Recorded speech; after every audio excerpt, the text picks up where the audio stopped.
chart. But go Lehoa Wajima Lego High Lego Stream all the way from Hong Kong. This is your main man TT here on the Lego Stream, and tonight we're going to talk all things Lego and what do you hate about Lego and why? How can you change it if you could? On the panel tonight, we have got Bailey. Hello. Here he is. He's there. He picks up on the screen. We have ABC, and hopefully later on joining the chat as a few responses coming in. We may have a few other locals coming on if they get their act together. So, without further ado, how is everyone's Lego mania? Bailey, what's going on? True. What is going on with me? Some new pickups this week. I grabbed a couple of the other brick heads from Marvel that were left because I'd heard that they're not far off going out. Good. They are. I managed to pick up some of the Technic sets from this most recent wave. I've not seen many of them come to the store, and I love my Technic. I don't build it often enough, or as often as I should. So I've been treating myself over the last couple of weeks and picked up a few things that I can just mull away at while I'm on the computer and while I'm doing other things. So it's good to get to the physical bricks again for a while. Good. Awesome to hear. We'll pass the handle across to ABC. Saw you Friday. Good to see you again back on the stream. Sorry we did have technical difficulties on Friday, but hopefully, touch wood, knock, everything's going to be tickety-boo. What's going on, ABC? Oh, not a lot. Today I went and saw the new Star Wars movie. Now some of that Star Wars Lego makes a little bit of sense now. Ah, okay, so you understand some of the sets that have been brought out. Yeah. Good. Well, that bomber. I'm not a Star Wars person. So. Oh, okay. Sorry, That slight tragic over here. Bailey's going to say something. Yeah, that bomber. Yeah, that Resistance bomber. I need to buy like 12 of them. Its use in the movie is just so exquisite. It doesn't quite look like a Star Wars vehicle or act like one, but it's just so cool. Yeah, well, I also have we've had a stream like this before. Other hobbies outside of Lego that you partake in. I actually partake in another hobby, which is all Star Wars related, called X-Wing. I've already ordered 4 of them. As in the tabletop game? The tabletop game, yeah. The tabletop gaming by Fantasy Flight in the US. I'm unfortunately a tragic of that game. I play every single Wednesday night over here in HK, and yeah, I'm afraid I've ordered 4 of them from the States, and that's sick. So Lego is one avenue of funds from my employment, which dwindle very quickly, and Lego's the other.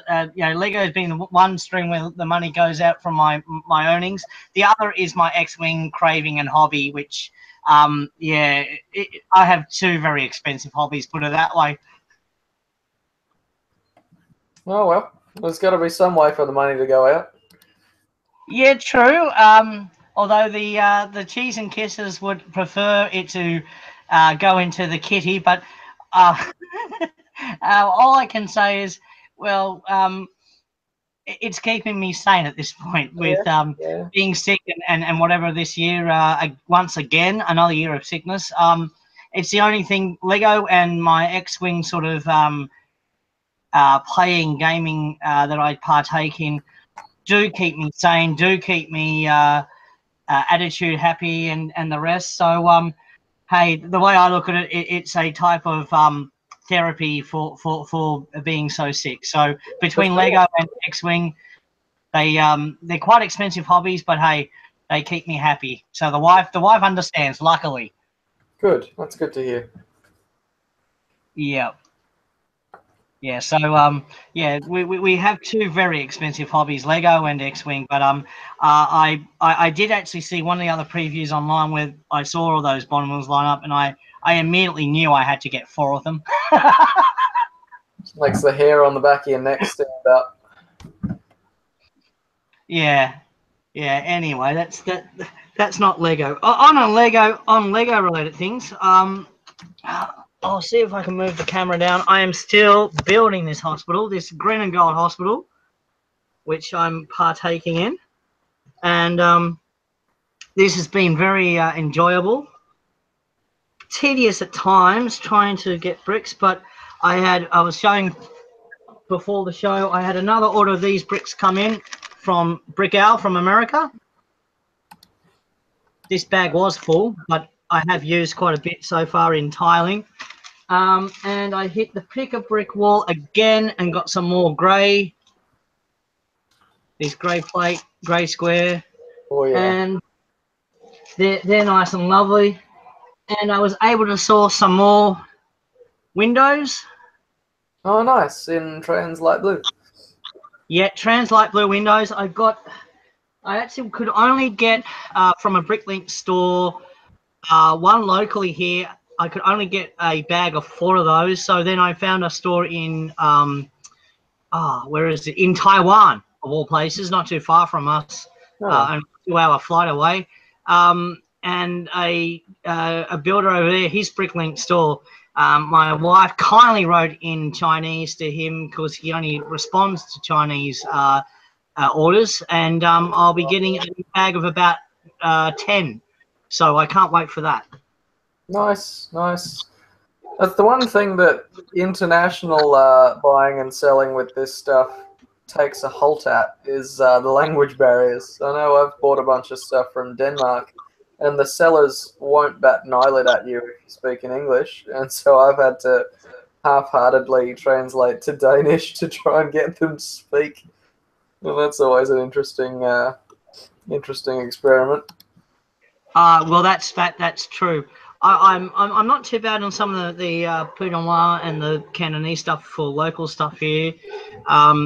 I've had no trouble because I do speak a little bit of German, and I do deal with one German Bricklink store quite regularly, which has helped out, which is Klaus's Bricks, and he's done me a lot of favors in sending stuff and getting postage down, which has been good. And a guy out of Italy, Andreas, he sent me a few things, and I actually got a couple of extra things that he threw in just out of his own generosity. So, you know, a couple of guys like that, you know, it does help to know a little bit of those languages, but a few of them actually do communicate quite well in English. It's mainly the Chinese and a few other places I've dealt with Bricklink, which are a bit sort of too localistic and will only deal in their own language. But they seem to be few and far between recently. So, but it's good when you can actually convey what you need, and they're happy to empty out their store or empty out one of their drawers that they've had sitting there for a while. But Darren down south was saying, you know, it's nice to actually try to barter and see if you can get deals on stuff. So, no, it's quite good when you can do deals like that, especially with guys in the States with their Bricklink stores and Brick Owl as well, which if you bulk it up a bit more, and a couple of guys in our lug now, we actually make a group order, and they will send it quite cheaply if you do a big bulk package from Brick Owl. So no, it's good. Again, spending more money on Lego. Yes, yeah, but at least it sounds like you've got a plan. I do have a plan, Bailey. I have a plan, and being with the lug and doing stuff like that. And a quick segue, actually, on the lug, we are doing a group build. Just finished a group build on Wednesday. Putting together a shop front for Marks and Spencer for a Christmas scene. Help build a expanded Santa's workshop, and was luckily able to build with Justin Ho, who is actually a designated Lego master builder and is working out of Denmark recently, and he's very, very kindly partook his time with us and our lug and a Lego store employee to help build this scene for Marks and Spencer. So I got to get some photos of that. I mean, I've got so many other things. I mean, winding up the year. I mean, this week I'll finish up work-wise on Tuesday. So hopefully I'll have more time to upload a stack of videos I've got already in the can and put them up on YouTube. But we've had so much with winding up the year, marking and stuff, and winding things down for the Christmas school holiday sort of period, and we should have time to put all those things up. So hopefully we can get around to that once I get off work on Tuesday. Nice. Again, it sounds like you've got a plan for it at least, so it should hopefully all fall into place. Yeah, I'm trying to make a plan, Bailey. I'm trying to make a plan, but it's tricky at times, my good friend. But we will get there. We will get there. We will get there. Yeah. But it's all about the follow through. Yes, it's when you follow through and get turn a plan into the action. That will be really cool. Speaking So of, no, in the most seamless segue I could find, speaking of talking about things that may not go our way, but we can work out a solution to them. On the topic today, Yeah. What don't you like in the Lego hobby, and why, and how would you change it to better suit? Yes. You can How? start. Oh, how I would. Oh, okay, Bailey. Okay. Don't say my thoughts yet. I'll have nothing to talk about. Well, I mean, I love the hobby. I love the bricks. I love building. The only thing I think at times gets frustrating sets they produce.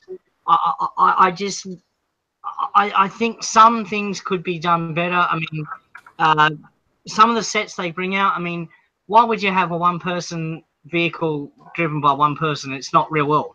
I mean, hello.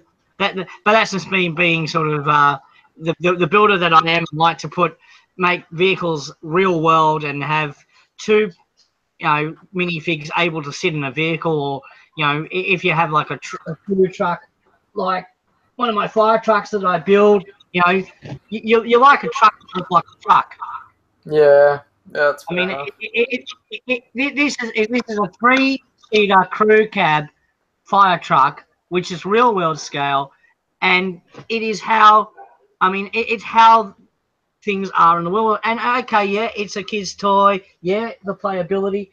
I mean, I've displayed some of my real world vehicles at our log and at a few fan days that we've run, and I see kids go, "Oh, I want that one! I want that one, Daddy, Lego, leave me a pan for fire tear," which is fire truck in Chinese. And I get so many kids liking my vehicles, and then the dad will go, "How you build? Where you buy this set?" I said, "I didn't buy the set. I made it." And they're like, "What? You made it?" I said, "Yes, I made it myself." So, I mean, it's a small discrepancy. Some other things are like, things like it'd be nice if you got bricks, which, you sometimes would like, the odd sort of numbered size brick, or you've got a certain build where you need a brick that can sort of interlock in such a way that you can then also put like a series of that to make it look like something quite architectural. So Oh yes, I get you. those type of things I think would be nice. Will it happen? Probably not. But there's only a few little bugbears in Lego which I don't like. So I guess that's me. With the experimenting that they've been doing in the last 6 months to a year with some of the new parts that have come out and parts that have bridged the gap, that like there's been a small and a large version, there's a medium, or things that they've done to complete sort of subsets of different types of parts this year. They're definitely having further thought about each part's purpose in the system, and so who knows?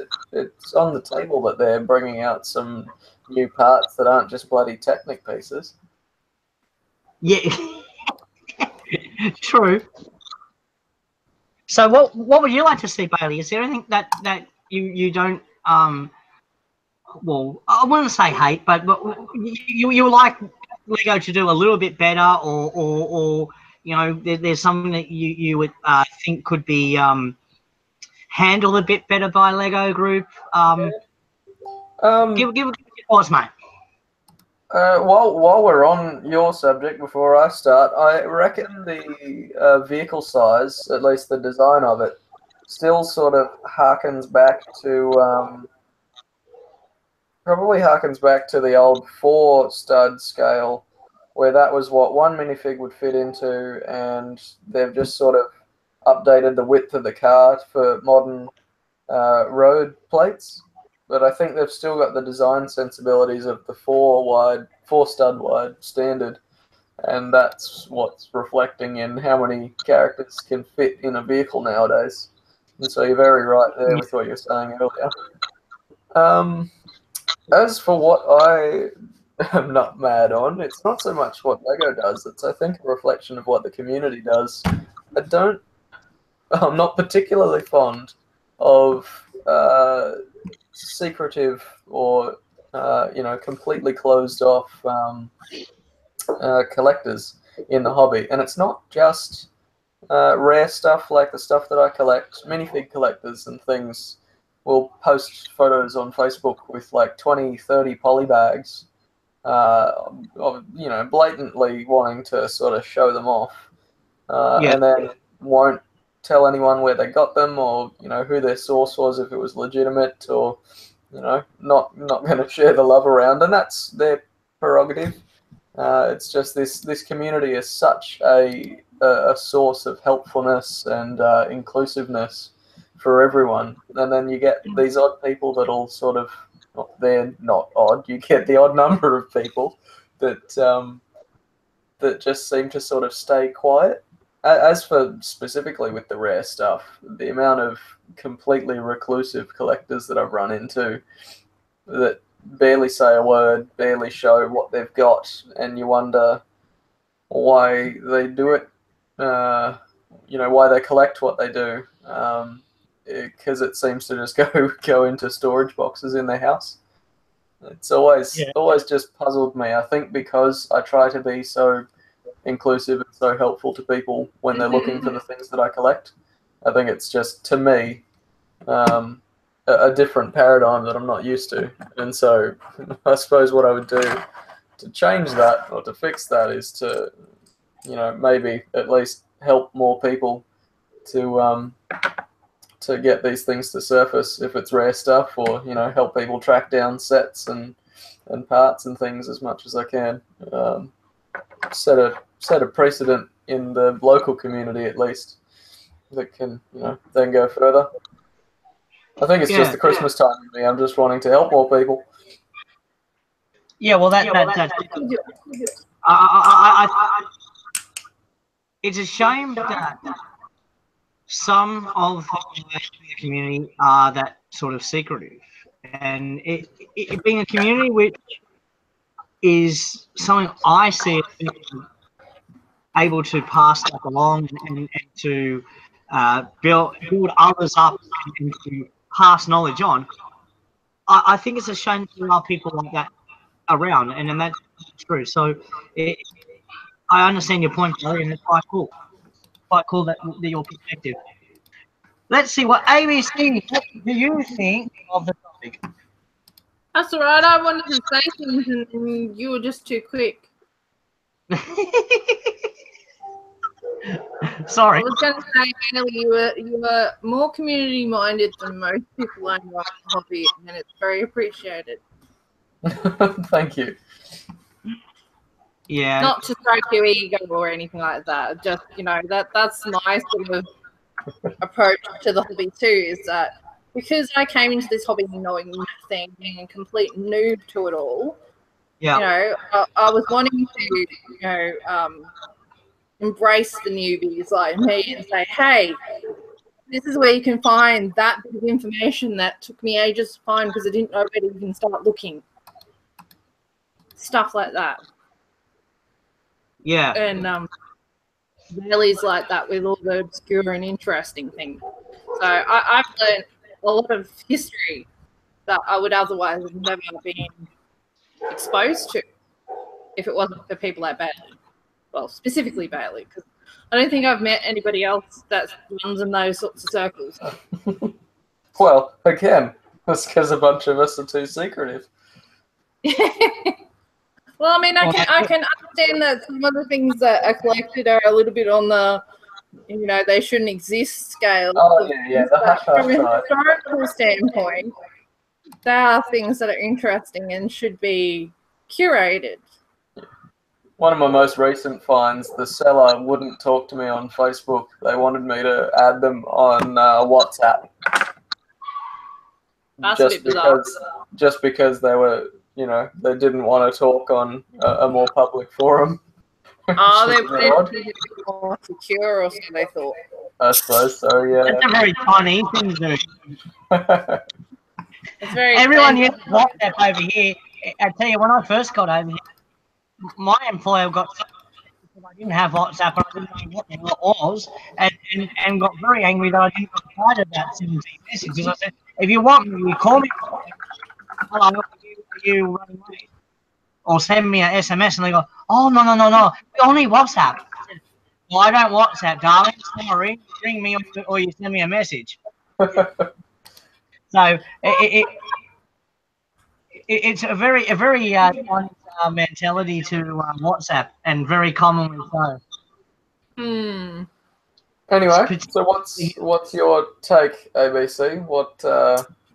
My take? Well, I suppose I have an interesting perspective being somebody who came into the hobby as an adult rather than having really played with it as a child. Like, my exposure as a child was like minuscule.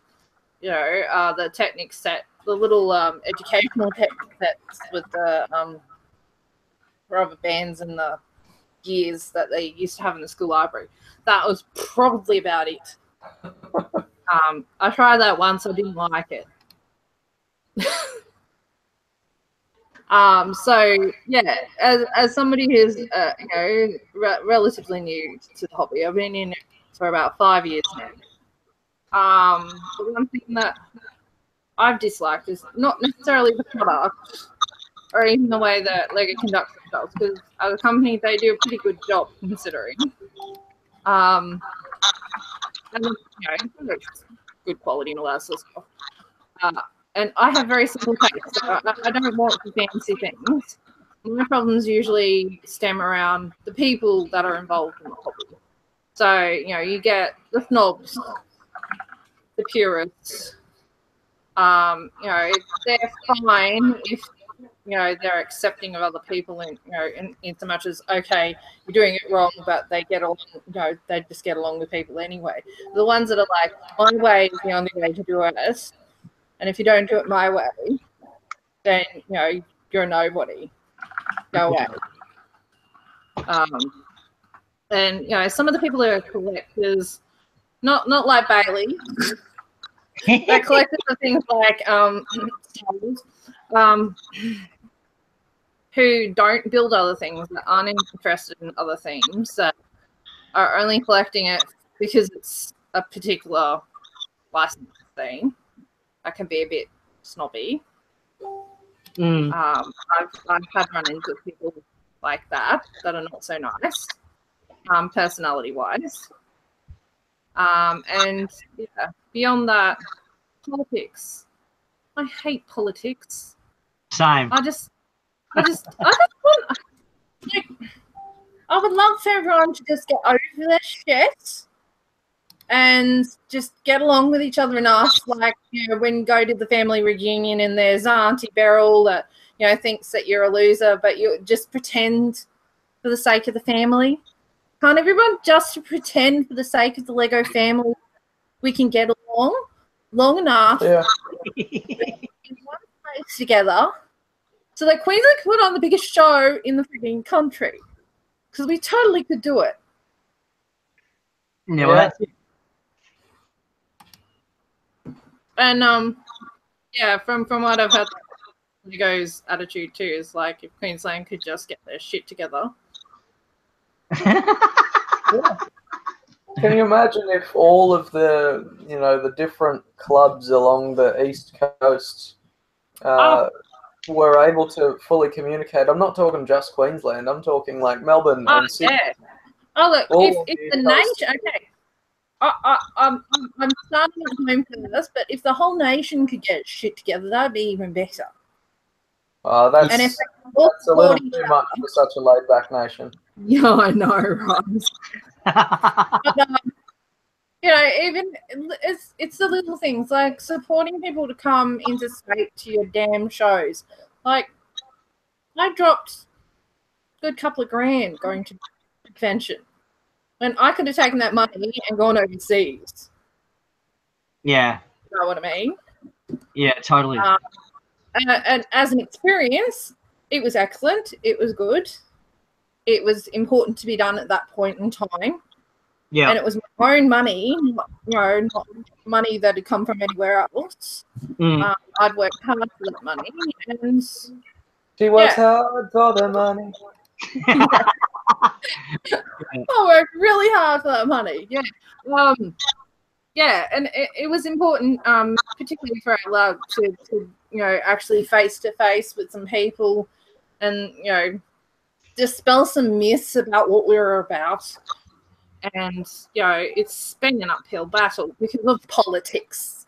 So, Yeah. yes, not a fan of the politics. Wish the politics would just bugger off.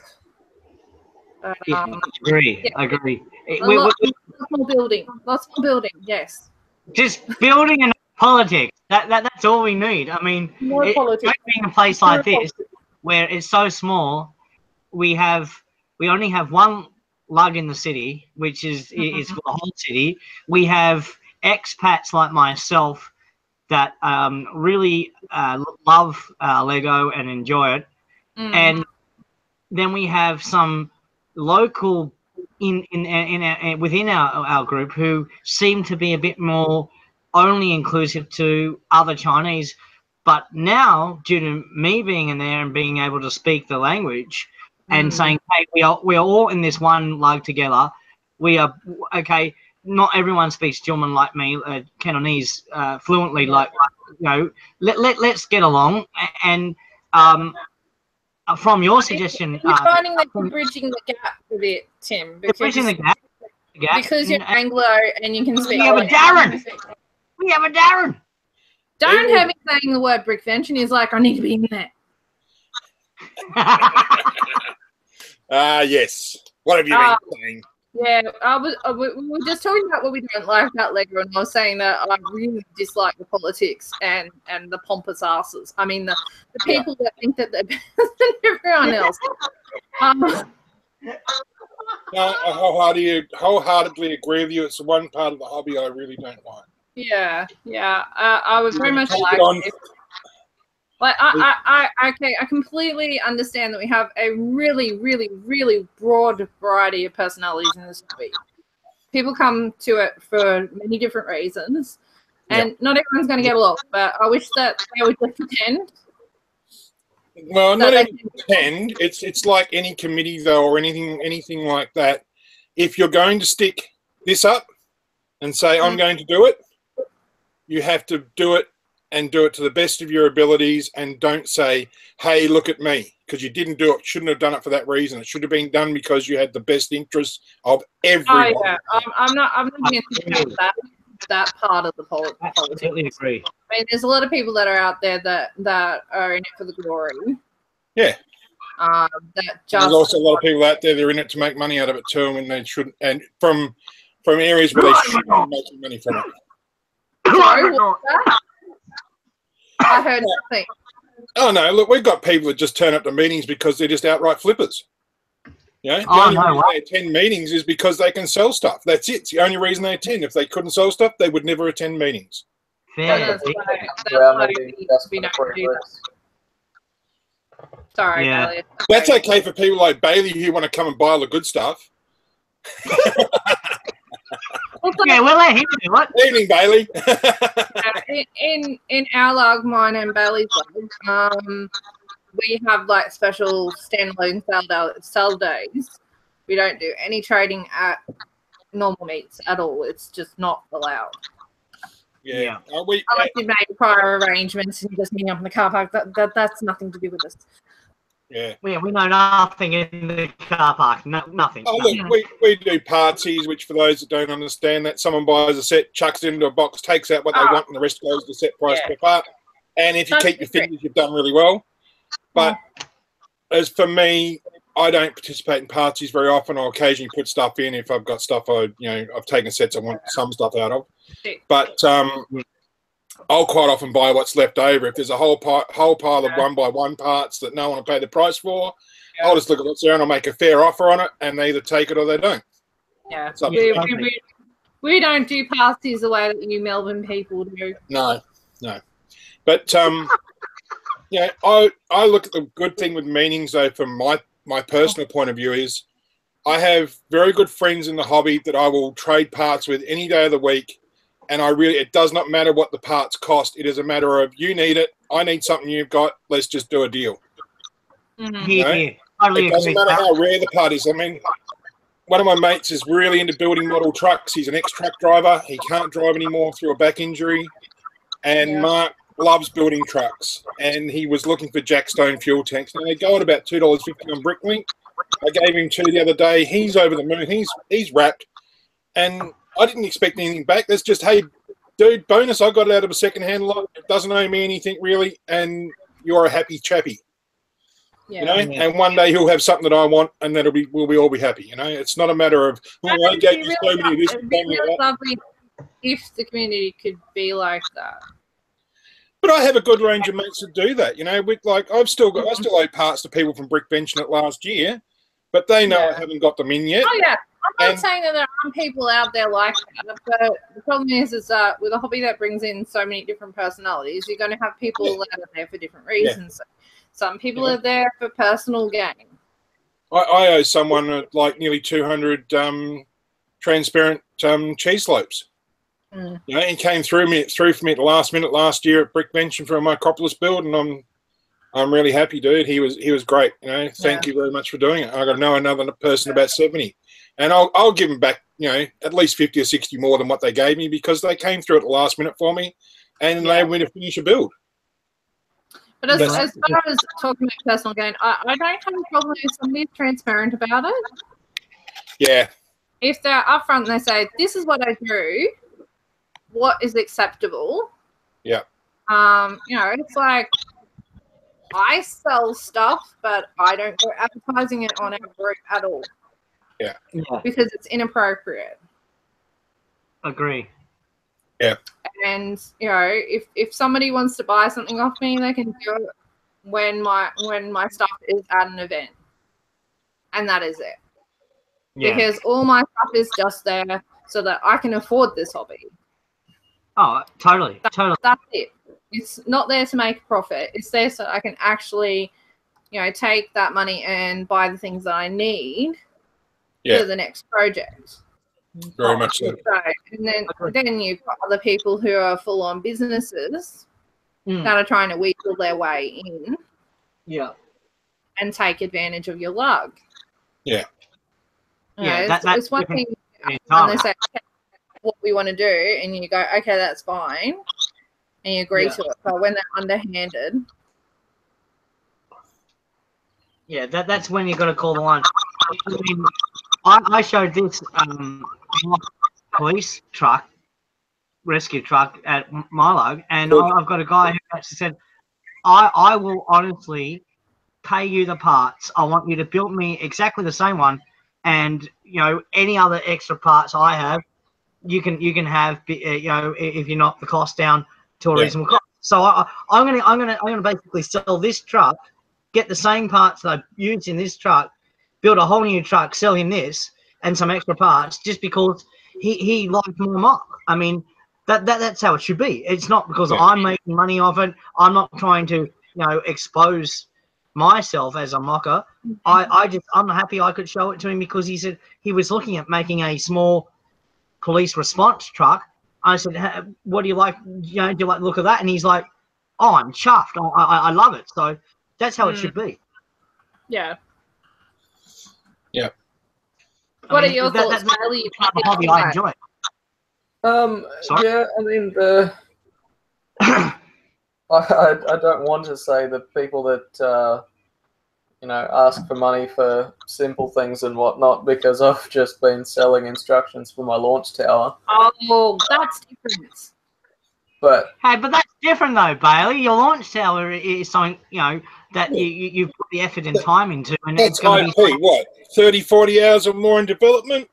Easily. Yeah. I can see it working. Probably not charging a great deal for it either. yeah, I mean, I'll say now, thanks to the generous both the NASA fan community and Lego fan community, the I won't say profits because it's not in my pocket at all, but the money that I got from that, half of that went into back into the hobby, and the other half pretty much paid for my first car, which is a big help. So I didn't see any of that money myself, but it just goes to show that there's people out there that will pay for things that are worth, you know, dropping some on, and in return, you know, I'm happy to help people where they need it. I've got a bunch of people as I'm going to in Melbourne in January. I've got like a list of things I'm bringing for different people, just because they're like spare to me. No, I don't need them anymore. I got a bunch of spares from when I was first starting out building the color chart, and so I've got all of these weird random colored things that you can't really find on Bricklink anymore, but people will want them, and I got no use for them anymore. I actually came across some rather oddball parts in a second-hand lot I've got that I'm going to give to you at Brickvention, because I know that you'll eventually find the partners for them and make them work. Okay. All right. Yeah, that's fair, mate. You know. Awesome. Paying forward to the right owner. Yeah. I was going to say, Bailey, that you shouldn't. You're such a humble person that, you know, the fact that you've, you know, had a success here, I think is also a reflection of what you give to the community all the time. Yeah. Like, you know, you're out there, you're known, people respect you. So, of course, they're going to support you. Yeah. And as Douglas McBricken commented in chat, he said, Bailey, it's no different to an architect charging to design a house. And it's not. You know, I've got no problems with selling plans to people. As long as the parts in it are, you know, realistic to obtain, there's nothing ultra rare in it. Why not? You know, if you're able to get the parts and then kit it out and do it at a realistic price, do that as well. Oh, yeah, that's never going to happen for the tower. No, but even why he's selling it, because he's like, I'm never going to be able to afford to make this. Yeah, but I understand that. But I know a lot of people that do, like trucks as an example, they do actually make kits because they're doing they pre-sell 100 kits at a time, and then because of that, they're able to buy the parts in bulk, and they're not making a lot on it. They're probably making about 30% on what they're charging. And when you consider the amount of time it takes them to make the kits up, they're really not making a lot. But it's the fact that they look at it as a service back to the community, because to spend the time to Bricklink all that or get it any other way, the average builder would be spending 10 or 12 hours searching it all up and would pay a lot more for it. So, you know, they've just that's assuming that they know how to use Bricklink. Yeah, but even if you did know how to use it, it's because this person's buying in such quantity. You know, but what I mean is that, you know, some of these people buying those sets were people who don't even know what Bricklink is. Yeah. Oh, yeah. Yeah, I had to explain it to a couple of people at a family do today, and I said it's a very, very bad thing. It eats all my spare money. Agree, Darren, agree. It's a very bad thing. You know, my browser, when I open my browser, I've actually got it set to open a few tabs at once when I first open it up, and so it loads up every time, fresh, Facebook, YouTube, Reddit, my emails, Flickr, and Bricklink, just for good measure. Yeah. I still really haven't worked out how to use Bricklink yet properly. I've got a bit more of a handle on it than what I used to have, but yeah, I still haven't got it to like alert me when parts and things like that. I'll work it out sooner or later. I'm happy to teach you if you want. I've got an alert for every color 2x4 brick, whether it exists or not, just in case one pops up. Okay, fair enough. Just speaking of Christmas, we had a family Christmas meal today, like, while I'm dropping in a little bit late. And Elizabeth wanted to buy the new Christmas train, so we got that today at the Lego Discovery Centre at Chadstone. And she said, I want to put it under the Christmas tree. And because we're still in the middle of renovations, we really don't have a lot of room. So I said, there you go, dear, there's your Christmas tree that you can put the Christmas train under. Let's just say I'm not the most popular man in the house at the moment. And when you consider I'm the only man in the house, and I'm not very popular at all. It's not as cool as my tree made of 2x4s. Yeah, I'm going to do one of those eventually, for sure. Yeah, I can find enough of them. But yeah, look, we're doing the brick. Just getting back to brick bench. And the other night I pulled down what took 5 hours to build in 90 minutes on the Friday night stream, and I started building again last night. Spent 2.5 hours, and I've now got to spend about half an hour pulling it all down again because while I've been driving around today, I've thought of new ways to engineer it and make it better. But this version 2 was better by a long shot, and I know version 3 will be a lot stronger again. I've realised I've got to take this thing to at least 4 or 5 shows this year coming up, and I'm going to make sure it's going to survive them. So there's going to be a point where you've got to stop. I know, and this is it. I've got to put the blinkers on this time. I've got to put the blinkers on this time. That's it. A completionist. Yeah, no, I have to get this sky finished, or else it's going to be one more time. I'm going to come down there. She'll come down there, Darren, and she'll have you what for, mate? I might have to walk. It'll take a while. No, I just realised I had to put more bracing in it, and so I'm doing that now. So yeah, I'm utilising a lot of parts that I've just never thought I'd use, which is great. It's cool. That's always good. It's amazing what you can hide behind a structure. Yeah. Doesn't matter what colour it is, you just use it. There's a rainbow in behind the sky. It's just not a seen rainbow. Hey, yeah. That's it. But I did learn things from the first initial mock. I mean, it wasn't wasted time because I did really get a good feel of how things go together. And I realised that I hadn't put enough structure into it. But I also learned a few things about the way the light falls on it and things like that. So I always set up, when I'm building a mock, I will set up multiple light sources around it because I'm trying to recreate the light that I'll have in the venue, very much so. And in a venue like the REB, you have... Depends on which part they put you in. I know roughly. I asked to be against the wall. Light to half light to like blackness in the corner. I know I got asked to be put against the wall because there's structure to be hidden in the back of it. So I know I'll be against the wall, and I know I'm going to have light for about 180 degrees. The walls are hot. The walls are a hot place to sit. I know they're a hot place to sit, but I didn't have much choice. I had to light. Here's hoping January is not going to have a heat wave. Yeah, you just hope. The Brickvention veteran, I was meaning to ask you. I've only done 2, dude. Hey, that's one more than me. And that's 2 more than me. What do I wear? More than me, I've done none. Oh, okay. Something fairly cool. If you're a sort of person that's comfortable wearing shorts, mate, wear shorts. Yeah. On the bottom half. Like up on stage, do I dress up or? No. We basically expect them to turn up in their Brickvention shirt and whatever they feel comfortable in. You know, just. No, but he's a presenter. I know. Even as a presenter, though, we had the presenters last year wearing Brickvention shirts. That was cool. Okay. The only guy that wasn't was the dressed up, Darren. So. Hey. Whatever you're comfortable in, Bailey. Whatever you feel. Pretty much. It is a hot venue, mate. It does get fairly warm in there. And if you're cooking, you're not going to give a good presentation. So, you know, we you're amongst friends on the fan day, mate. It's not like you're playing to the general public. You're playing to other AFOLs. So You should wear your Lego jacket. wear what? Wear your Lego jacket and come up, and then take it off casually halfway through. And then I mean, for us, we usually take 2 or 3 T-shirts to change through on the day, because you can wind up very hot there very quickly. Hey, you could cause a real stir and wear your kilo shirt. Oh, why not?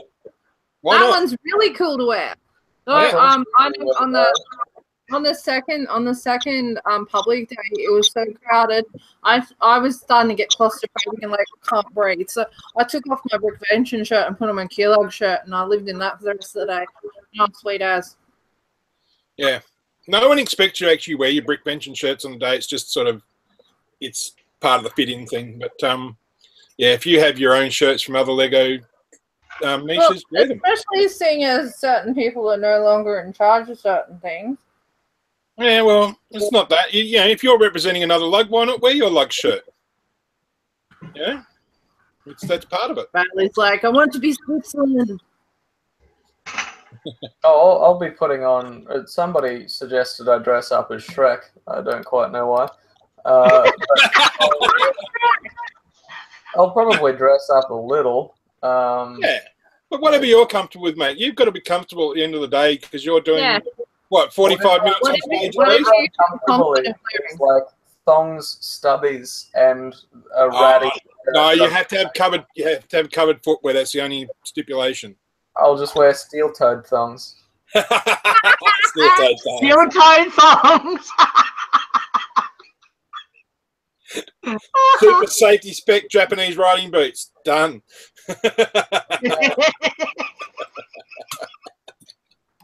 Oh, Oh dear. Oh, You can't buy stubbies anymore, can you? yeah. I've got like knockoff ones that Fair enough. equivalent. I've got a pair of classics somewhere in my bloody damn closet that I think my wife found. She said, "You don't wear those, do you?" I said, "Yes, I do." When But as an example, 2 years ago, one of the guys who's right into the steampunk theme came dressed as like in a Middle Eastern type theme, wearing a fez, and it was really appropriate. I'm stopping anyone that owns a fez from wearing a fez. That's just a given. But I mean, we got cosplayers in the building all day. It's sort of, so some of the people sort of dress to suit their scene. We've got one guy that brings earth moving equipment. He's occasionally seen romping around the place in a hard hat. We've got another guy who does a Superman scene, and he wears one of those padded shirts with all the like fake muscles in it. It was quite damn funny because he hasn't got a body to pull it off either. There's somebody in our lug I've not seen for a while, but he's dressed up as the Joker before. He's dressed up as a ninja with a Ninjago display. It's pretty cool, and the kids love him. Yeah, that's he's a high school teacher. He's so cool. Yeah. I wish I had teachers like that when I was in high school. Darren, it's your turn now for the topic. Did you hear the topic? No, I didn't actually. I was only just. I think he kind of talked about it a little bit without even knowing what he was talking about. Okay. Oh, okay. Yeah, the topic was like, what aren't you mad on in the hobby, whether from Lego or not? Why, and what would you do to change things to make it better? Oh, I didn't say what to do to change it. yes. Oh, okay. You'll have But to. the question is, Can we get rid of all the flippers? It's never gonna okay, I don't have a problem with a flipper if they're an absolute, like they're a proper asshole and they're doing it to fund their hobby. That's fine. no. So it's the ones that are just like, I'm sick of the investors. People that have got $100,000 worth of Legos. Usually get ferreted out really quickly in our group, and they find themselves on the outer really, really fast. Yeah, I think they do too. It's no, it's not so much that. I think Well, as far as politics is concerned, I've seen a couple of groups in Australia try and go the route of privates, very selective about who they let in. Yeah. Oh. Which I can understand. And like I've counseled some people who have wanted to start lugs before and said, okay, these are your options. This is, you know, how they work. You can do it. But from Lego's perspective, it's not really in the spirit of the hobby. But you know, I see occasionally, and I understand we have to maintain a standard of display, a level of quality. But I do see a lot of people who get pushed on the outer who are good builders in their own right, but don't quite get there quality-wise for the big exhibits. And they sometimes even don't get included in the other ones. And I think we have to make more effort to include them somewhere, even if it's like a couple got in this year into Brickvention, for example, that haven't made it previously because they joined group builds. And by getting into a group build, they actually managed to get accepted. And what they've contributed to that group build has been very high quality, not for them, but even for the group. Yeah. But because they had a very different slant on it. They couldn't have pulled it off by themselves, no way, because just a little bit they contributed wouldn't be good enough with everything else they would normally add to it. But as part of the group build, they've done a really good thing. So I think that's great that we've been more inclusive that way. Yeah, I get what you're saying there, Darren. So getting back to my point with all the politics and the clashing personality stuff, I suppose my way of dealing with that is trying to lead by example. Yeah. I think another thing too, when you are running a major show or any show for that matter that's over just a little display at the local shops or whatever, if you're asking people to come in the door and pay, you also need builders who are going to very much interact with the crowd and be very, very approachable. And sometimes you get builders who... but not everyone can be like that. And, no, not everyone can be like that. And if you can't be like that, invite someone along to help you man your display so that it can be like that. And that's the thing is, like, when people ask me about, you know, going to shows and stuff like that, I say to them, don't go alone. Like, if you can help it, you know, unless you're friends with everybody there, you know, that's different. But don't deliberately go alone because it's a lot of work. Yeah. But when I was saying by leading by example is by being the kind of person that would like other people to be. Yeah. You know, sharing knowledge, being inclusive, encouraging people. Like, there are people that are exhibitors in our group now that started off just building a couple of little things that went on the Kilo table. That was me. Yeah, that was Bailey. That was John Hills. That was Emma Cates. There's a bunch of others that have gone on and having other lugs. That's fine. That's their choice. Yeah. But yeah, you know, it's being all those things that, you know, like I see all this negativity out there from other people, and I try to be the opposite of that as much as I can. Yeah. I put aside any of my personal issues that I might have with individuals, and I go and I sport. Like, I go and I pay to go to the Brisbrick shows. Yeah. There was one time that I even volunteered, and I volunteered and I did the proper work. I didn't just sit around and twiddle my thumbs and chat. You know, I actually did work. And the last show, I even put together a video for them. And, you know, asked permission to share it on their group. And they're like, okay, that's fine. Yeah. But, you know, and do any of the committee members go, oh, that's nice of you? You know, I didn't do it for them. I did it for the other people. Yeah. That are like, wow, you know, now I wish I had taken my display apart because it looks really good.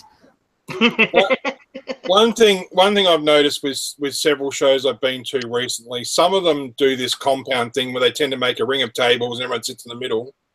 And sometimes none of those people in that compound actually interact with the crowd at all.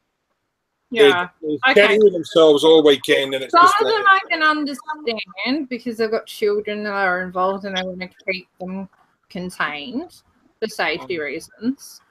But yeah, as far as getting out, when it's all adults and they just ignore everyone around them, it's a bit sad.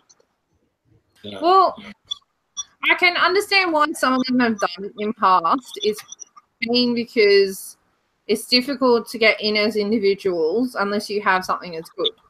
Yeah.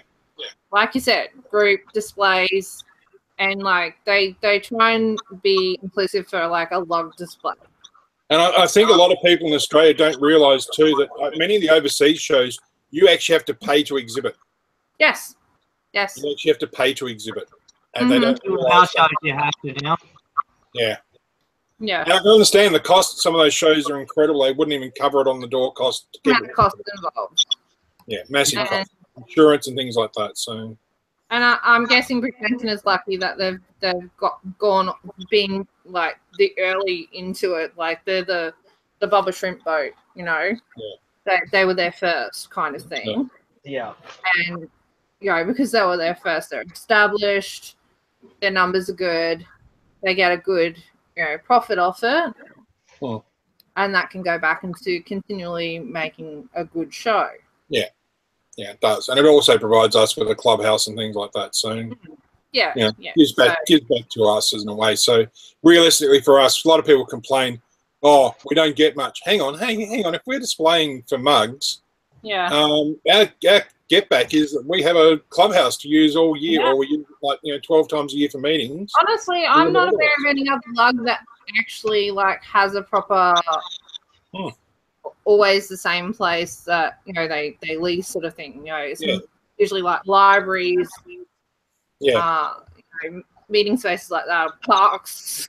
And so that gives us an area to store stuff and things like that. Yeah. Very important. If we were paying for storage otherwise, it would probably be nearly as expensive, and we wouldn't have the room around it to use for meetings. So why not have the meeting space as a small extra cost every year for what we'd have to store otherwise? Yeah. So that makes sense there, but. Yeah, it's one of those things, we've got to. When I went to Bridgerton, I made the point of going around and introducing myself to each one of the compounds of people, and some of them I'd actually met them before. They've come to our show. Like I met Tori from G-Lug. Who from G-Lug? Yeah, Tori. Oh, okay, yep. Who came to our first Gold Coast show that we had at the convention centre. I met him there, and I helped him to actually form G-Lug. So he asked me a whole bunch of questions like, how do you go about doing this and this and this and this? And so I was like, okay, had a big long conversation, and G-Lug was born not long after that, I do believe. Yeah, and I'm also a member of G-Lug and also a member of BALD, which is the Bendigo area Lego designers. So it's like, there's all these things that I do out there in the community, but I'm not here going, hey, look at all the things I do. Aren't I awesome? Most people just sort of, ignore my existence. That's I like it that way. I like to lurk in the shadows and help in the background. This being in front of the camera YouTube thing is very new, very new. I'm only just getting used to it. But it's the sharing the education thing. I mean, I see Bailey do it all the time, and it's great. That's how the community should be. Not the hanging on somebody because they dared to ask a question that's been asked 20 billion times before. Yeah. Actually say, hey, here's the information you need. Welcome to the community. Yeah, exactly. Instead of, this has been asked a million times before, delete. Yeah, raspberry and no help to give you background on how to start and get into stuff. Yeah, it's something that needs to the more inclusiveness and the more that we share A files to T files and the other generation. I mean that spurs you on to keep the hobby fresh and I mean I like what Darren does with the school club. I mean so much so that I've approached my principal for next year to see if we can start something the same of what Darren's doing down there in Victoria, because I think cool. It'll be really cool for us to do that, because I was inspired hearing Darren talk about it. So there you go, mate. There's a hats off to you, mate.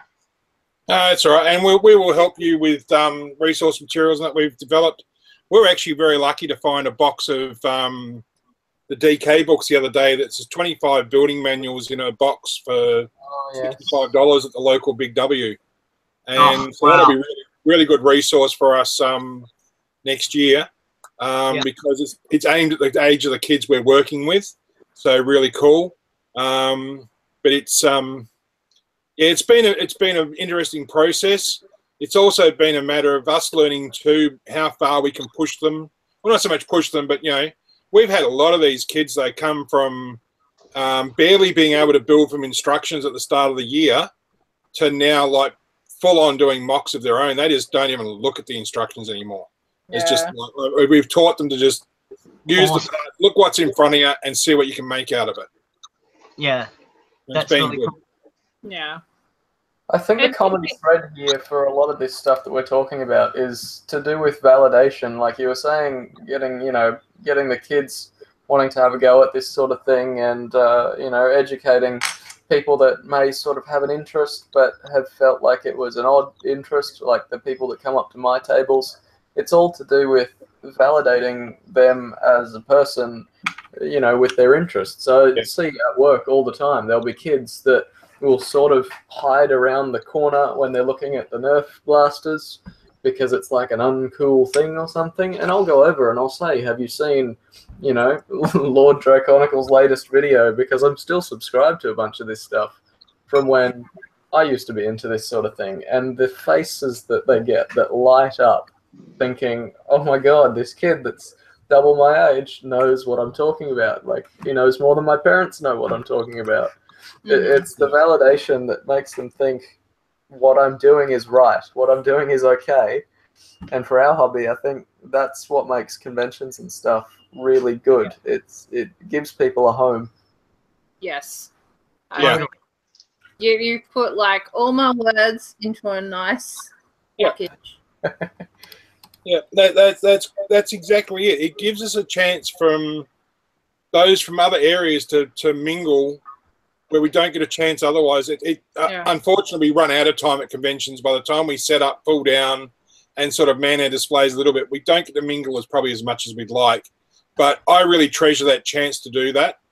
And it's why I do like traveling away for other shows, because quite often something like Brickvention, we really don't get a lot of time afterwards because the venue closes very quickly. And trying to get a lot of people to go away. Yeah. And to try and get everyone to go away to a restaurant, so there's just too many people, so you'll splinter off into little groups.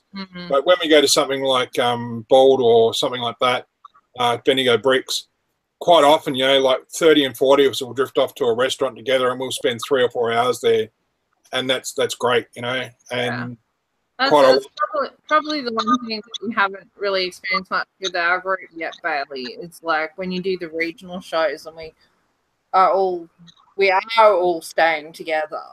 And I really liked the Toowoomba show. I really enjoyed being with everyone. Just I don't mean like letting their guard down, but like just speaking to them about normal things rather than Lego things and seeing the other side of them. It's a good bonding experience. Probably the one thing I really like about regional shows is that you get to know people like more so, like Aaron. Yeah. Aaron can be a bit much when you first meet him. He can, rub you up the wrong way with, a little bit. But he's not, like, it's not intentional, it's not nasty, but you're not sure how to take him at first. But once you actually spend time, doing these regional shows with somebody like that, you get to see you understand behind that first impression, and then he's a friend. And that's the nice thing about the hobby. Yeah, and that's the way it should be. It's like, I don't know. Maybe it's because I've done so much touring, which is a bit different than some other people's experiences, I guess. I don't know. You just get a chance to bond with your lug, members in a different kind of context that you normally wouldn't get from just doing a meet together, or a meet's a couple of hours tops and then it's over. You share things and then it's over. You're sharing on social media all the time, but you're not really connecting. Yeah. Yeah. You know, connected more than ever, but disconnected at the same time. Yeah. Totally. It's like shows are a great way for us as a community to get to know each other better. Yeah. And I think it would be nice to be able to go to more of the other shows. Like, I would love to. yeah, Aside from the fact that the defense calendar is just not letting up, yeah, it's hard to slot those shows in between Pines for travel and expenses and all that sort of stuff, because you know, it gets very expensive. It's not free to do a show. No. Not even a local show. Like, you know, you still like, if they had one here, like on the Sunshine Coast, like they usually do. Us still petrol costs and food and all that sort of stuff. Yeah. And then the cost of your display. I mean, you know, we've got the current. Oh yeah, I don't want to think about how much money has gone into. Like, we've got personally, we've got 3 full displays which cover 6 tables. Yeah. And that's like lots of Lego on each one of the tables, not to brag or anything like that. Yeah. But you know, you add up all the dinosaurs and stuff like that. You know, it gets expensive. Yeah. I mean, my Micropolis runs at around about $100 per square foot. Yeah, Micropolis ain't cheap. No, someone Elizabeth made the comment today, oh, Darren does a Micropolis which is cheap, and I've gone, you just haven't seen the bills. when I made ours up for Brickbench, and I sat there and I started doing some maths, and going, this is not a good deal. It's the smallest thing to do, but no, it's not value for money, because if you looked at how much you'd spend on tickets, you spent way more on Lego, but at least you can reuse the Lego. Yeah. My next build for, like, not this year, coming the year after, I'm going to take my Micropolis build to a much mega scale and display it by myself. I'm looking at probably $5,000 by the time it's finished, realistically. It's at around about the $2,500 or $2,000 amount now. I've probably got $1,000 worth of what's in stock. I mean, please, anyone that's watching this, I'm not boasting about how much I'm spending on this. This is just what it costs realistically to build at the standard I build this to. You know, and it's taking me a long time to get this stock in. This hasn't happened overnight. This is like a 4-year process to get it to this point, and it'll be 5 years by the time I get it there. It's like, so it's, I'm basically putting $1,000 a year out of all my pocket money that I would normally spend elsewhere has gone into Lego in the last 5 years. Now, I haven't bought any camera gear for like 3 years, and for me that's just like, I haven't bought any camera gear since I started Lego, and that's probably not good for it, because my camera probably needs a service. But that's the thing I think people forget, you know, how much money you actually put to actually do these mocks, and how much you actually put in the hobby. You know, they don't they don't appreciate, you know, the complexities that, oh, you have to order this brick in because only this store in Italy has it, or you've got to order that, you know, part from America because that store has got, you know, a good, you know, like bag full of it that you need to finish your mock. And I think if the wider community understood that, and I think that's what we're trying to do with our Lego here in HK, when we're doing shows, that parents go and see our, you know, our mock vehicles or our buildings, and then when they actually say, oh, can I, you know, they want to buy, you know, some of our mocks, you know, from our club members, it's like, you don't understand. So much hours of love and time have gone into it that some of our mocks we don't want to part with, and it's understandable. Yeah. But on the flip side of that, I know there was one mum who desperately wanted a Minecraft skeleton, and she saw my husband's display. I think it was at Toowoomba. Might have been Toowoomba or Mackay, one of the two. And you couldn't, like, easily get them, like, without going on Bricklink or something like that. And we had so many that I was like, oh, look, you know, we don't usually do this, but seeing as your daughter is really, really into Minecraft, and you know, you really, really into it, we'll sell it to you at, like, you know, what the going rate is for that. So like we said, okay, you know, the going rate on Bricklink, and we showed her on Bricklink, it's like $6 for that particular one. So she handed over $10 notes, like, here's your change. She's like, no, thank you so very much. Yeah. I'm like, no, take your money. Go buy some Lego for yourself. Yeah. I think I ended up giving her some earrings or something for her daughter as well, because I felt, you know, guilty that she didn't take a change back. But yeah. But that kid was just like absolutely rapt that she could get that thing that she really, really wanted that she hadn't seen anywhere. I think at that point in time, I think all the Minecraft sets might have been sold out just about everywhere. Yeah. Mm. And to get that particular character might have been only left in expensive sets. So that was kind of cool. And then, you know, being an odd kind of builder like me, having small children coming along and seeing my small Micropolis stuff and going, I can build that, and being inspired. And that's the beauty of that. That's something the kids can build. And we've actually encouraged many of our children in our kids club to build on that micro scale, not necessarily Micropolis scale, but on that micro scale, smaller than minifig scale. And they've really enjoyed it. They've built some good stuff. Yeah, and it can be really, really challenging for some people. That, you know, other people seem to, it's like a first language rather than a second language. But well, I've been taking some of my Micropolis sections along as I've been completing them and showing them, showing how it's come along. And a couple of kids like posted photos and they're going, I didn't have the right coloured bricks, but hey, here's what I built. And I'm going, hey, that's smocking. When you can finally get the right coloured bricks, do it properly. And I suppose that's the one thing that's sort of, you know, to segue slightly from the topic. The one thing that sets apart the love fan shows from your professional shows like AK Ryan McNaught is that kids look at it and think, I can build that. Yeah. Aside from the little activities he has, the build the little, you know, square, 16 by 16 square thing, or, you know, build a little something. But the actual, like, exhibits themselves, the kids look at it and they go, oh, this is something approachable. They can see, you know, things from the sets that they might have at home. Yeah. They enjoy that show. They have fun at their show. Parents have to drag their children away from those kinds of shows, but they go home, they play with their Lego. Yeah.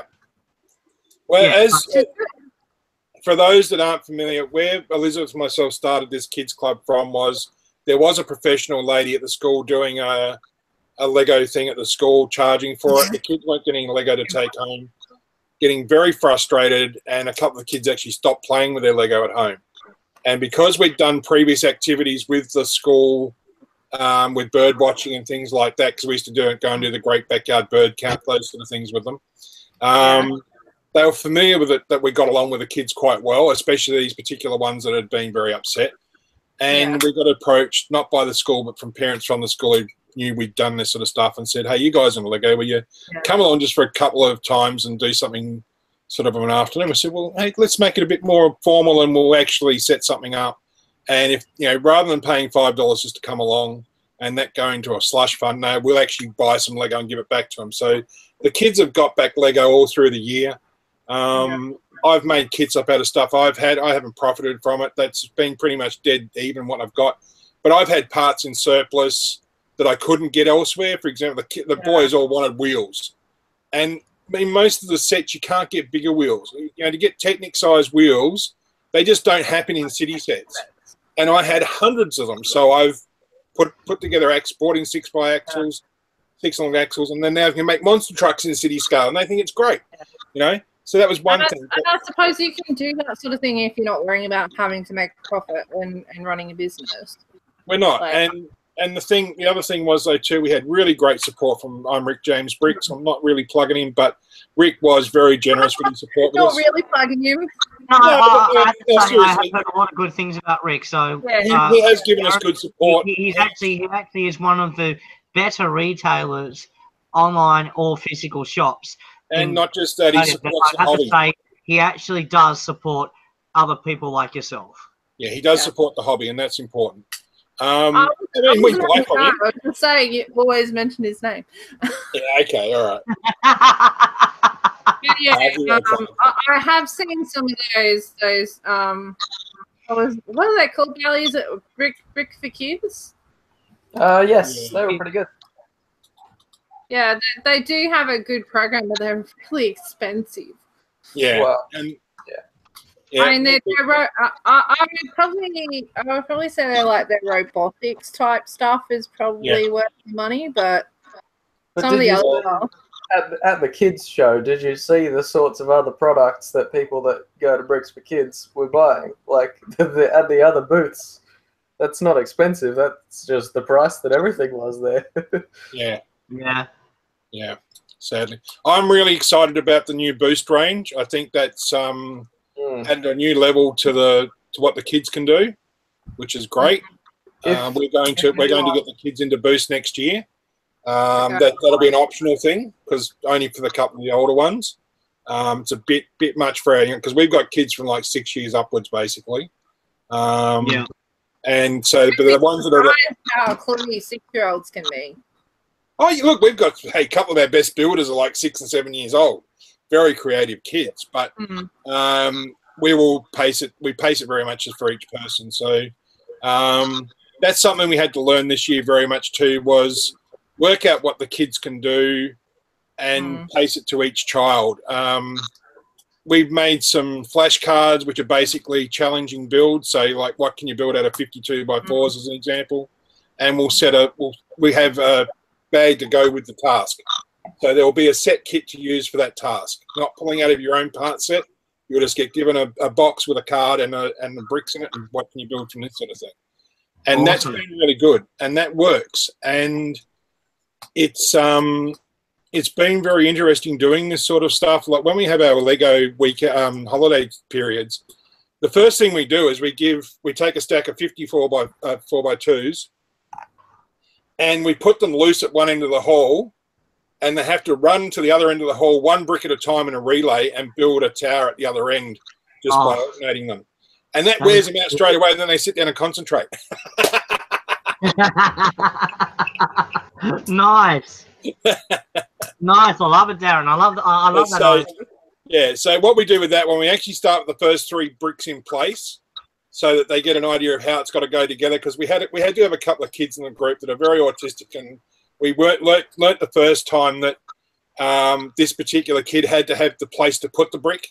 Otherwise he was slowing the team down. So once we realised that he went first to put it into the blank space, it was cool. He could just keep going, and he was always in the blank space. It was right, flew ahead. Because he could run like buggery. He was one of the quickest ones there. And it just they often can, Darren, those but he was just losing time working out how to fit it into the build. So then we did another one with 16 by 16 base plates where we had a build on the board, and they had to transfer it one part at a time to the other end of the hall onto another 16 by 16 base plate identical. So that became a bit of a memory challenge as well, which was really good. They had a lot of fun with that one. It was just a little farmyard scene, but it worked quite well. So yeah, little activities like that work, and you know we've really enjoyed doing it. Looking forward to doing it next year, and it just wouldn't happen without the support from the parents, and the fact that we've just got really great support from some really great people. Awesome. That's what I'm hoping to start up at the school and try to foster that with the kids and I mean, because a couple of parents have come to our show and then they've seen me. They go, "Oh, Mr. Tim, you're a Lego builder. Why you not tell the school?" I'm like, well, I'm sort of keep it a bit private because I don't think the normal Chinese, which is true, the normal Chinese principal don't usually encourage that type of thing because play and laughter. That's the most hardest thing that I've had to get used to being a teacher here is that play and laughter and learning are not allowed to go together. They're not in Chinese side. They're not allowed to go together. You're not allowed to laugh and be happy while the child learns, which I've actually changed the whole school's mentality and said, "Look, talking knowledge. I can make my kids laugh and learn and have fun, and they'll retain it a lot more than if they're just being rote learnt and told to repeat exactly what the teacher has spoken to them. And Yeah. I found that the kids have blossomed during my 2-year tenure at the school. We have a teacher locally in our local public private primary school, and he runs a Lego club 3 times a week during lunchtime, and it's only 30 minutes. Unfortunately, doesn't really get enough time to really get it going. But Yeah. they get a chance to keep their builds to the next session. So sometimes they'll be building stuff over 4 and 5 weeks even. He took on a few of the suggestions we gave him for just quick builds, like take a 16 by 16 base plate and turn it into a face plate, make a mask on it. And Yeah. the kids had a ball with it. I reckon that's the best activity we did all year, from as far as encouraging creativity and just having a really good laugh while we were doing it. Because when we photographed them with their face plates held up in front of their faces, they were just cracking up. They thought it was great, you know. And we did see some real. I've actually showed them on the on the Friday stream, and yeah, we've had some cool ones amongst them. They were really creative, and yeah, they were good. So that was great. And we're going to actually do a show down here sometime in the future, and face plates is something we want to actually encourage and put them up as a display every year. Good. So Good. we'll buy some base plates and stick them to some big sheets of board, and yeah, stick them onto the wall, just with some 2x4s or something behind them to hold them to the base plate so you can get them off easy, but so they stay up there. And yeah, get people to bring their own along and see what they can do. Bloody good. Good way to behave. Good way to be a part of it. Oh, absolutely. That inclusivity to get them to build that and then have it mounted so they can actually step back and go, oh, I made that. You know, Yeah. It's great. We did the same thing with photography shows locally. We had the local schools from all ages step in and take photos, and then we printed them for them and mounted them and displayed them. And the kids did some really good stuff. Once they realized they were going to be included in an adult serious exhibition, it was amazing the standard of the stuff we saw come out of the woodwork. It was incredible. We had like 7 and 8 year olds come up with stuff that was blowing adults where they've gone like. Wow. We actually had a couple of people actually go out and buy kids' cameras, decent cameras, because when we saw what they could pull off of an iPad or off of a camera phone, Yeah. like, kids needed serious gear, or we gave them second-hand gear where we had it that was decent, serviceable stuff. I gave one camera to a kid, someone else gave a couple. About 10 kids out of this exhibition got bits of second-hand camera gear, and a couple got new ones. And it's just like, it owed us nothing. It was just stuff that was sitting there at home that was doing nothing anyway. So why not get someone else to have a go with it, you know? And a couple of these kids have gone on to become very decent photographers. So that's great. Right. And it's the same with Lego. You know, we quite often take along half a dozen boxes of stuff and just say, there you go, we'll just put it out, and what you can build out of it just goes back in the box afterwards. Understand that you're not getting it to keep. A couple of the kids had trouble handing stuff back. It's just because they fall in love with the parts. They don't have them themselves, and like in some cases where the mum goes, have you got any spare ones of those? Well, in actual fact, that particular one, no, and they're not cheap. Like when you tell them that a tree like that one there is $25 on Bricklink, they go, I don't want that tree that much now. But I can get you another one for about $1.50, you know? So that's cool then, you know. So I mean, last meeting we made up grab bags for the kids, and like surprisingly, one of the most popular item was the little picket fence with the rounded tops. Oh, yeah. Everyone loved. You know, if I had to pick one part we put in the grab bags that everyone loved, it was that. We gave them a good selection of wheels and things like that, but even all the boys are going, oh, I love the fences. Now we can put stock crates on our trucks and stuff like that. It was a great part that everyone loved. Yeah, I just got a bulk lot of that. Yeah. Yep. So yeah, It's going to be my picket fence around my custom built house that was our original family house. So I don't know when I'm going to build it. I've been buying parts to actually build it, but we had a white picket fence like that around our front yard. So I had to get a bulk load of that when I saw it. It is amazing how many of those you can pick and put into a pad wall cup if you rubber band them together very carefully. You sneaky bugger! You have to alternate, put them together, and they form like a zigzag edge. And you put a rubber band around them, and you can stack them in the cup, and you can get a lot into a cup if you do that. Seriously, you can get like 3 times as many as you just get stacking them in loose easily. Oh my god! I'm gonna. Yeah. I might have to try that. I might have to go back to Mongkok and get that. Damn. Yeah. Well, hey, at Chatty, they even gave us the rubber bands to do it with. How good was that? Oh, what? I asked them if They they had won't rubber do that bands. They here, gave me the rubber buddy. bands. They'll yell at you if you do any rubber banding of your parts. No, they were cool. They were happy. They knew it was going to our kids' club, so that was all right. Oh, Yeah. mate, that's good. I had to commit the cardinal sin tonight. There was nowhere to actually stack bricks for cups tonight. They've got to change the shop around for Christmas time, and there's no tables in there, so there was just nowhere to actually like tip parts out and put them together. So I had to loose fill cups. I nearly cried when I had to do that. I know I've paid about 30% more than what I normally do, but I needed the bits. Oh, mate, crazy stuff. Yeah. So, yeah, it's been good though. It's been good. Yeah, I really like what Bailey did at the. I really like what Bailey did at the last show they had, where he was getting the kids to build the Gark ships. I thought that was really cool. Yeah, I mean, part of me, maybe 20% of my brain was thinking, oh, they're sort of breaking up the flow of what I'd already had set up for the last, day or two. But then the rest of my brain was going, they're enjoying this. The parents are seeing a different side of them. And I thought, yeah, whatever. Let's let them. They like it. And it was good to see them join in. It was, and it was a cool thing to do, mate. I really enjoyed that you did that. And you did see some very interesting builds as a result too.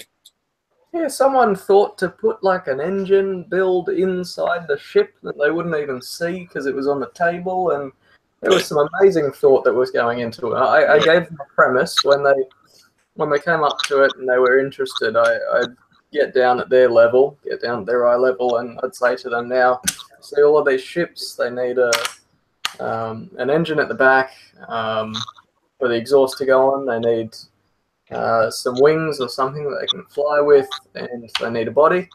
The rest is up to you. Go over those tables and come back to me when you got something. Yeah. And it was like seeing them tick those things off their mental list and then bringing them back. And I'd told them to name it. I can't remember what any of them named them because they're all, 7-year-old, 8-year-old names that you give to a spaceship. But it was cool to see involvement at that age. Yeah, we got some really cool ones out of our kids, and the hardest part was get them to incorporate something they could actually stand it up from. So once we sort of gave them a seed part to build from that bit from, went a lot easier, we found. Yeah. So if we sort of provided a stand with a brick to build from, it was a lot easier to do it from that, I found. Mm. But yeah, some of the parts I guys would love to do some Gark stuff. Yeah. We've actually cancelled the Gark project for the kids. They sort of sadly. It was too much for them. They just they thought it was too much. So we're going to do a Rotary Dairy next year. I'm Rick James Bricks is kindly donating us a whole pile of cows to use. Oh, that's good. That's an expensive thing. Hey? No way we could have afforded. Cows are expensive. Yes, and he has a lot of them, so he just said he'd loan them to us for the display. I've got a few of them if you want some spare. Yeah, no, it's fine. We've got that bit sorted. So we're going to do that next year because all these kids come off of dairy farms and they wanted to do something they could relate to, which was good. And cool. I'm taking the Gark project on myself to display hopefully in 2019. So nice.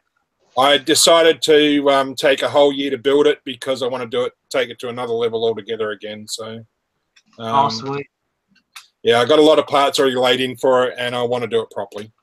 I could probably rush it and get it ready for, probably Bendigo bricks or something like that. And I looked and I thought, nah, it's too much to do it. To do it properly, I really need to put a lot more effort into it, and I don't want to do it and half do it.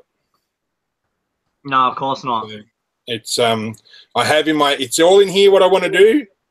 Pulling it off is another matter. So it's I'd rather spend the time on it and get it in there. Yes, just looking at the chat that yes. Yeah, we're looking there. We've seen that there's comment on Mayo being on the stream on Friday. He really loved that. That was awesome. Yeah, that was his Christmas present. Yeah, it was really cool of you to do that, ABC. That was really cool. He really got a kick out of that, and yeah. And he mostly behaved. Other than the past where he got obviously a bit bored. Yeah. But that's all right. That's fine. You know. Yeah. Yes, Douglas, yes, he does have a few cows on his minifig wall, and he just dribbles them out every now and then. I'm not at liberty to say how many he's got in storage, but there's a lot. You're going to count them all? Do you have to pay? Do you have to pay a deposit? Security deposit. The safe return of cows. That was actually one of the things one of the kids asked. How much cow poo can we put into this build? Oh, no. Hey, they come from a dairy. They shovel it up. They know what happens. So They would know how much cow poo on a bloody road on a rotary dairy. yeah. You know, I mean, I had an experience myself with my uncle had farms and stuff, and oh my god, the smell. Yeah, so we'll take them all for an excursion to a dairy early next year, and then we'll do it maybe 2 or 3 other times during the year to sort of, you know, keep it kindled there at what they've got to look at and They were the best excursions. Yeah. I remember going to a bakery it was year 6. And Nice. my God, I can still remember the smell. It was just heaven. They're always the best. Hey, maybe we could stick some cow poo under the rotary dairy to get the smell effect there and really make it realistic. Oh, no. A French cow pat. Yeah, why not? And put a fan on there so it wafts all through the RAB. Oh, dear. What do you get for successfully standing under a cow? I Pat don't on the head. Television Pat on to the head, yeah. Pat on the head. Oh my god. That's Oh my god. Oh, As someone who's been a relief milker on occasion, I can tell you right now that does occasionally happen. indeed. Indeed. You learn to wear a very good hat after a while. Oh, totally. Yeah. So yeah, that aside. So well, when the kid that actually asked me what poo, I said, well, how would you make a piece of cow poo out of Lego? And he says, pity we can't paint the ice creams. Oh, no. Oh, no. I had to give him credit, not bad. He thought about it. So yeah, good laugh. That just made me think, is there not a brown of those ice cream pieces? I don't know. I don't know. We've only ever seen the white one. But yeah, there's probably another part you could probably use, but it was just, he had actually thought it out. He reckoned the ice cream looked fairly real. Yeah. Maybe, if the cow didn't get enough fibre. Yeah. I just said to him, what about a brown 1x1 round? Wait. I mean, that cow, Do. that cow must have been grain fed. 2x2 rounds would make good, Pat. Someone's already weighed in the Douglas. Good one, Douglas. I reckon that'd do it right too. Maybe the 1x1 round in the middle of it. Oh, no. Get that Mr. Whippy look. Oh, no. Oh, dear. BBC, you're displeased with this conversation. Don't worry about breaking Tim tonight. I think you're going to break me.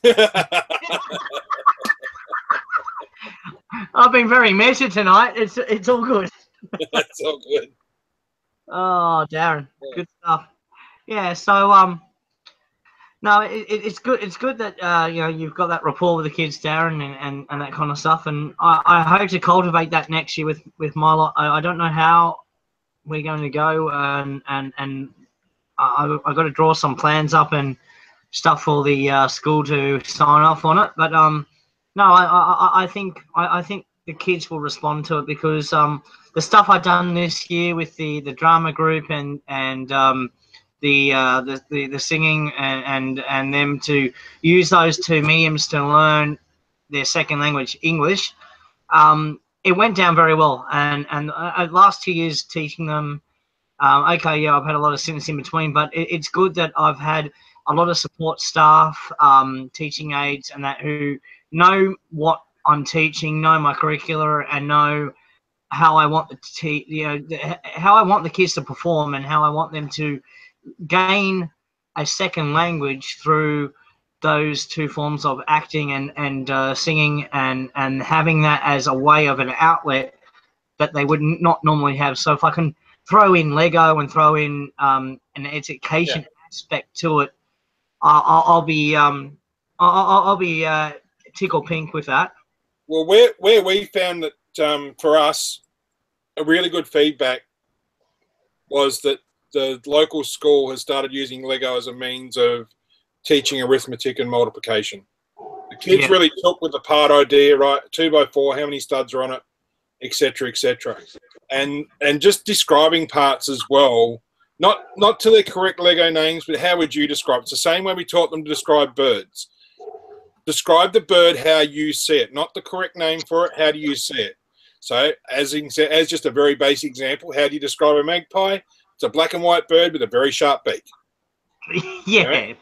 And that works. I mean, we know that if they come and tell us it's a black and white bird that's like, yay big with a black and white beak, yeah, it's a magpie. Okay, most of the kids knew it. But as an example, we knew with the bird watching, we'd got through to a couple of the kids when we were a bit dubious whether they got to learn to use binoculars properly or not.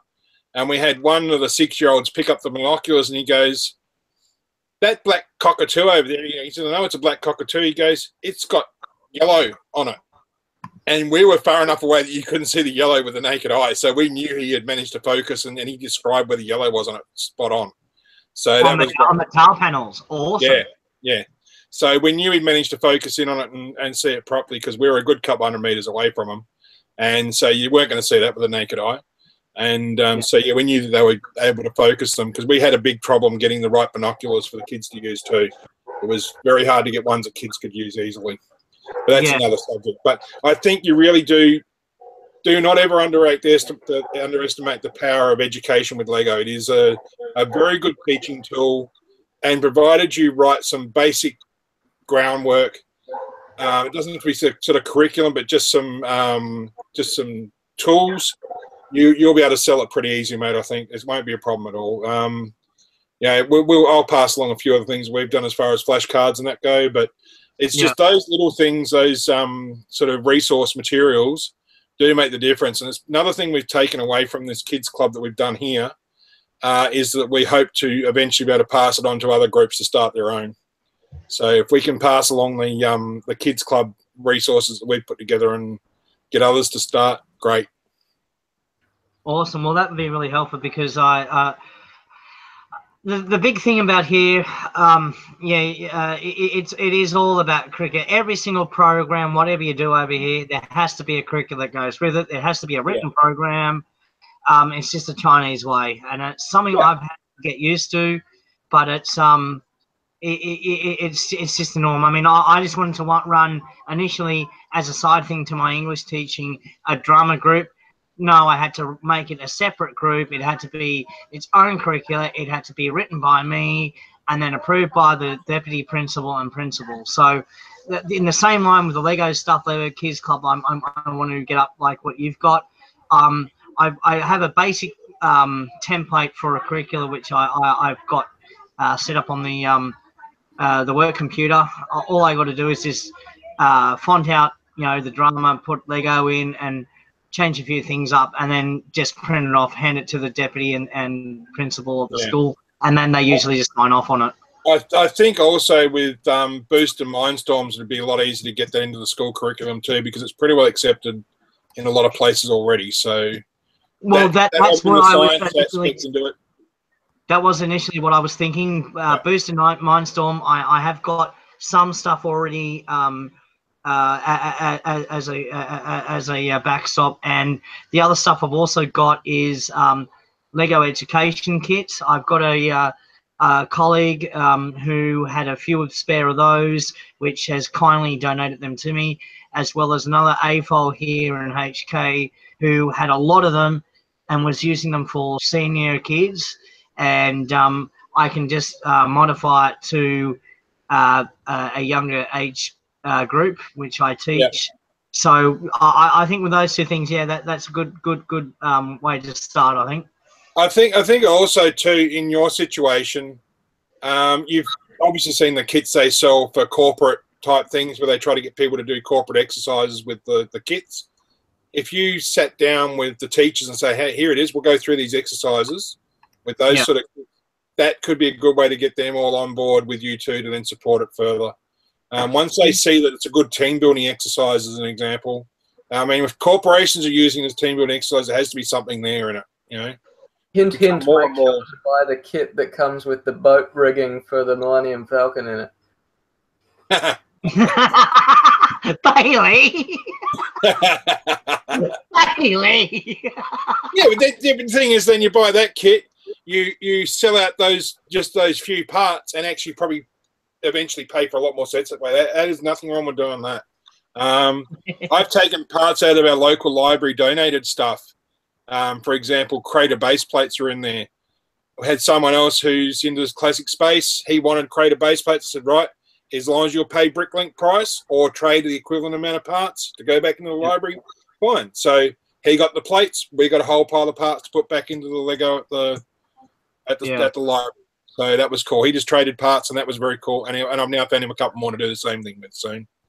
Everyone benefited from that, you know. So yeah, because we had some rather rare parts donated. People just gave their childhood Lego, and amongst all this stuff, I'm looking at it and I'm going like, I just said to the head librarian, because I know her very well, I said, look, you know, if I can trade some of this stuff to get us more bits that probably the kids will use more, can we do it? And she goes, yeah, go for it. Take whatever you want, and if you bring us back more than you take, we'll be more than happy. So, yeah. Because I hope to do a similar thing, because our school that I teach at is not it's a Christian school, but it's the block around the corner from us. There is a Salvation Army store. So I know I've been there and I've actually found a lot of things. I actually salvaged, well, at a good price, 2 education sets, which was about you know, city sort of type S stuff. They had a police officer, a fireman, an ambulance driver in that set, and then the actual bits to build that. And then the next set I found was a farming set about, you know, rural crops and stuff. So I was able to salvage those 2 education Lego official sets out of that store just around the corner from my school. So if I can partner with that Salvation Army shop, I'm sure that they will be, you know, if they know it's also going to go to a good cause, they'll put stuff aside for me in the future. Yeah. And it doesn't even hurt to put stuff on notice boards saying what you're doing, and you might get some donations of stuff that got people little bits laying around. Never hurts. Yeah. Well, I've done that before for other things. For we had a thing for one of the hospitals was looking for stuff, and we did that for their drive through our lug, and put signs up in Cantonese and in English in some of the other more English sort of speaking areas, and we got a heap of stuff donated. Yeah, no, but it's good. I'm excited to get it going, Darren. I'm encouraged by what you've talked about and how you said the kids react. So I really want to get our kids into it. Yeah, my partner Elizabeth is a retired primary school teacher, so for her, she's been a driving force behind the education side of it, and she's really got along with the kids really well and helped me. I mean, while I've dealt with a lot of kids in various things I've done, this was a very different role for me as far as incorporating Lego into it. And one thing I had to come to very quick terms with was a lot of these kids, and this is just something that many people could easily get confused with. A lot of these kids are big country boys, and at 7 years old, they're the size of the average 9 and 10-year-old. And so it's very easy to think that they're a lot more able than what they actually are. And so I had to pull myself back and go, hey, these kids are building at incredible levels, but I have to keep thinking, this is a 6-year-old building this, not a 9-year-old. You know, we've got one kid that's bigger than some of the 10-year-olds we've got in our group, you know, and he's like 6, you know. Wow. And he towers over the 9 and 10-year-olds. He's a big fella. He's a big kid, mate. But he's a very clever builder too. And he was the one that actually got very dejected and stopped playing with his Lego at one stage. And I pulled him aside one day and I said, "Come on, we'll sit down and build by ourselves. Forget the others. We'll just go outside and we'll build something by ourselves." And I showed him a couple of new building techniques, and he just got up and went with it. He was great. You know, when I showed him you could hinge a brick on one lug, He was great. That's it. Oh, then everything started using that then. Yeah, and he was building like horses and camels and all sorts of things, you know. Nice. And the other thing too was that it was really good to show these kids was you can build off axis, and that's where mixels were really good. We threw a heap of mixels at them a few times and said, "There you go. You have to hand these back at the end, but they're brand new in the bag. Open them up and have a go in building it." And mixels were great for teaching them to build in different techniques. And that, I think that was one thing that really got a few of these kids really building in a new style and took them a long way. It's a real sad that the mixels is gone. I'd like to see Lego bring up something of their own in a similar vein as far as the building techniques. Doesn't have to be that type of thing, but something that's small and cheap and uses very much off-axis building or away from the traditional just stacking plate type building or brick building. Mixers were great for that. Awesome. And well, I better snap up the last lot of packs I saw at Eden's Point. Then there's about 50 packs there. I better grab them. might be good. Might be a good thing, dude, because they're an awesome teaching aid in that respect. Well, that's what I'm looking for. You know, good teaching aids that I can use like that. Yeah. Like you say, it gives you a different perspective and technique to build, and that's what and that's it. And just put each one into a box with its instructions, and then they just keep going. And at the end of the lesson, taking it apart is also part of it. You know, so we also found a good thing too was not just the building, but was teaching them to take things apart correctly. And that was a good thing too. Take it apart and sort it a little bit, and they've got a lot from that too, because they've realised if they sort it just a little bit as they take it apart, they can build quicker next time. Yeah, well, I think that would be a good thing for some of my other kids who have a bit more learning difficulties, who you need to spend a bit more time with. I think that'll be good for those kids that need that, and I try to encourage them to sort of do those type of tasks in previous things, like, you know, just in staging with the acting stuff. You know, I'll put this proper back into this box, and you know, I could do the same with them in the Lego stuff. Yeah, I think it's important to also, like, we've also tried to make packing up fun too. Quite often, you know, let's play robots and pack it all up. It works every time. It's a charm. Yeah. Well, I found that. When I first took. What was that, ABC? Who can pack up the fastest? Yeah, no, that don't work. Because then everyone's boxes get big. I don't know. Sometimes at shows, it seems to be a competition of who can get out the door quickest. I'm always last. Yeah. Yeah, I don't like I'm so glad that people take pity on me. Isn't that right, Bailey? Yes. It is amazing though. It shows, like, now we get back to where we were again. It shows things in the hobby that sort of don't work is the pack up time after a show sometimes is not enough. And the number of times I've seen people just push it all into a box and go, right, that's it. That's never going to be displayed again because they just don't have time to put it away properly. No, but that's fine if that's their choice. I've had some pretty shocking. No, it hasn't been there. It hasn't really been their choice. They've had no option. There's no way they can pack it up properly in the time allowed. Yeah. It was taking you 5 hours to set it up and you've only got an hour to put it away. It doesn't work. It doesn't take anywhere near as long to pack things up, with the exception of Micropolis. Micropolis is painful if you do it properly. Yeah, individually wrapping each section and But I can tell you that our other displays are a lot quicker to pack up than set up. Yeah, but boom, done. Far out. Yeah. But you know, that's the one thing I love is that the community will like, you know, it's not one for all and all for one. It's like we're in this together. What can we do? Yeah. And I know that if I try was and help sitting there people out. twiddling my thumbs, I would go and ask someone, you know, do you need a hand? It can help. It can help, and you got to be very organised too if you're got a big display to pack up. Yes. That's probably the one.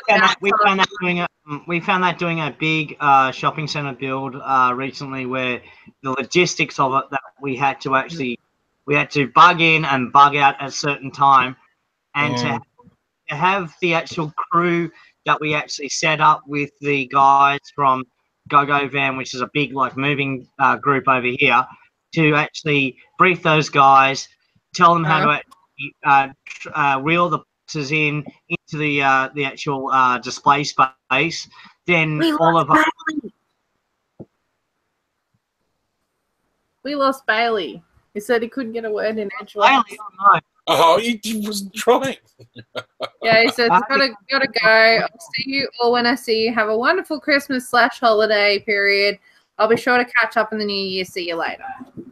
Yeah, cool, mate. We'll catch you next time. Yeah. See you, Bale. Did try to include him.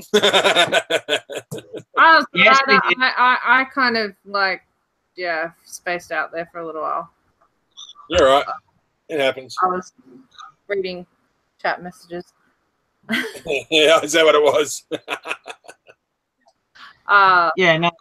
But yeah. I've had to do some very short pack ups, and if it wasn't for the community and people coming in and helping, it wouldn't have gotten done.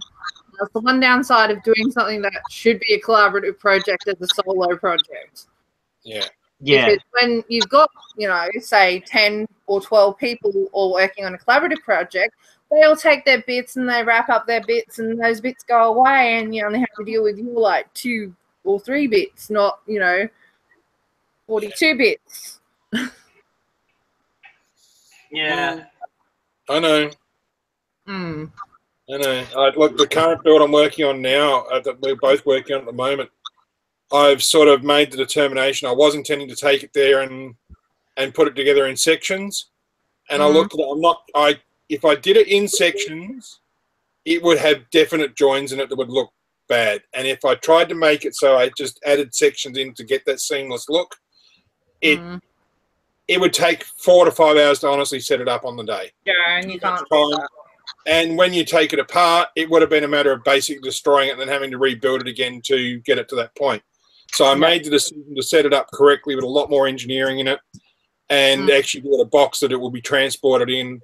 And basically, when you get it to the display, it'll be almost like to pull the tablecloth out from underneath all the cutlery on the table type of job. It'll sort of be, can we edge it out of the box very carefully onto the table at the one level? And I've got to ask permission to see if I can actually cut a board to fit on top of the table with rounded edges on it, because the tables are actually too uneven.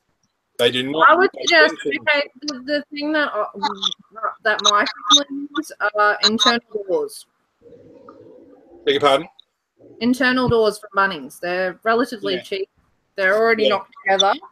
Yeah. And you make them whatever colour you need them to be. Yeah. And they'll sit on top of the tabletop just fine. Like, that's what Park is. That's what my brother's display is. Yeah.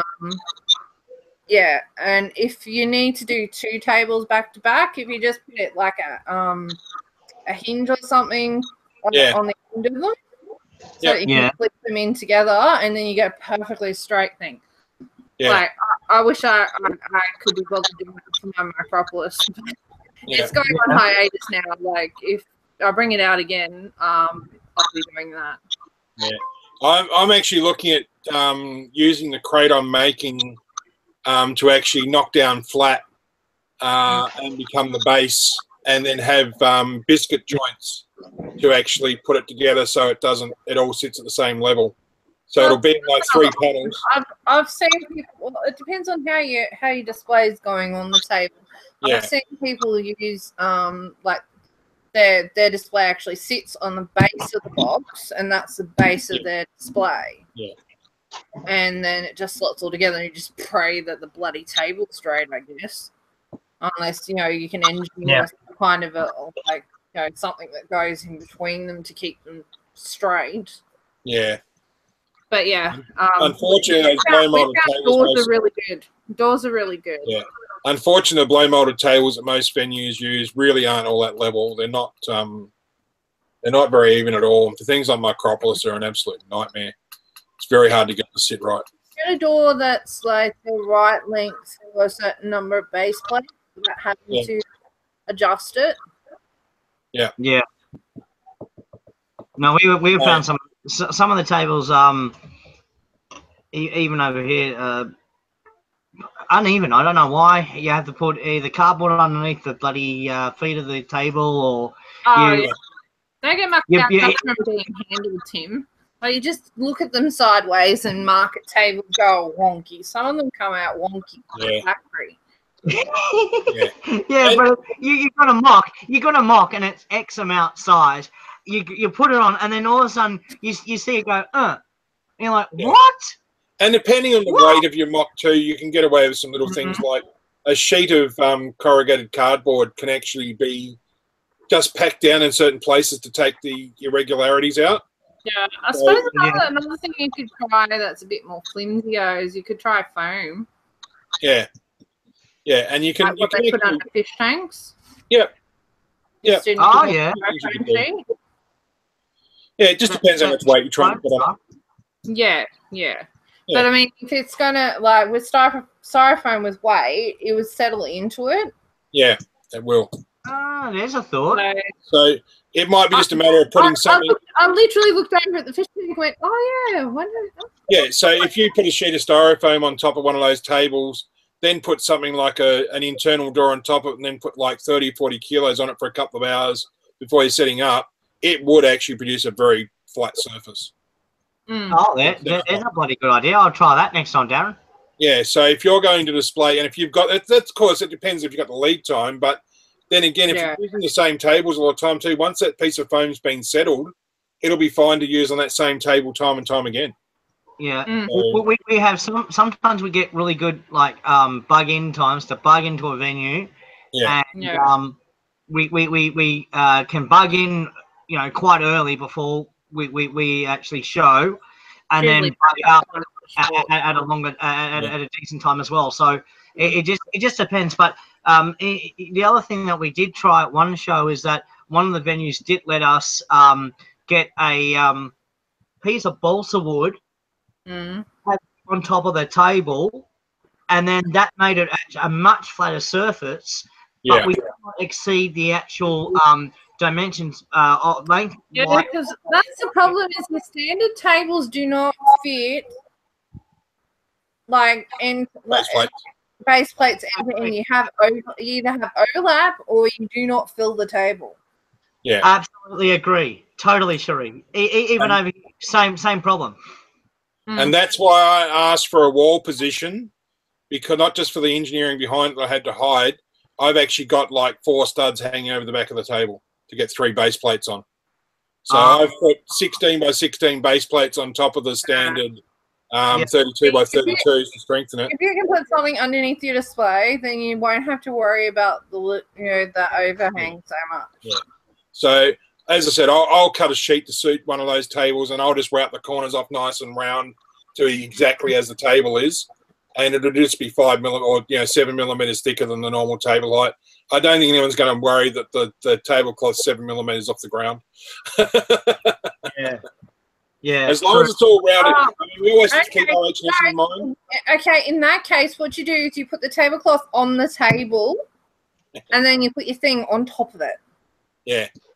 And if I paint the edges of it green, paint your wood, probably black. I think they usually use just do a green to match the base plates. Oh, green, yeah. Whatever colour you want, really. Yeah, I'll just take a brick down the local paint shop. And you don't have to worry about it because the tablecloth is the size of the table. Very good point. And if I've got the board cut, but always please when you do veteran here. Show veteran. Yeah, well, this is where we get to change ideas.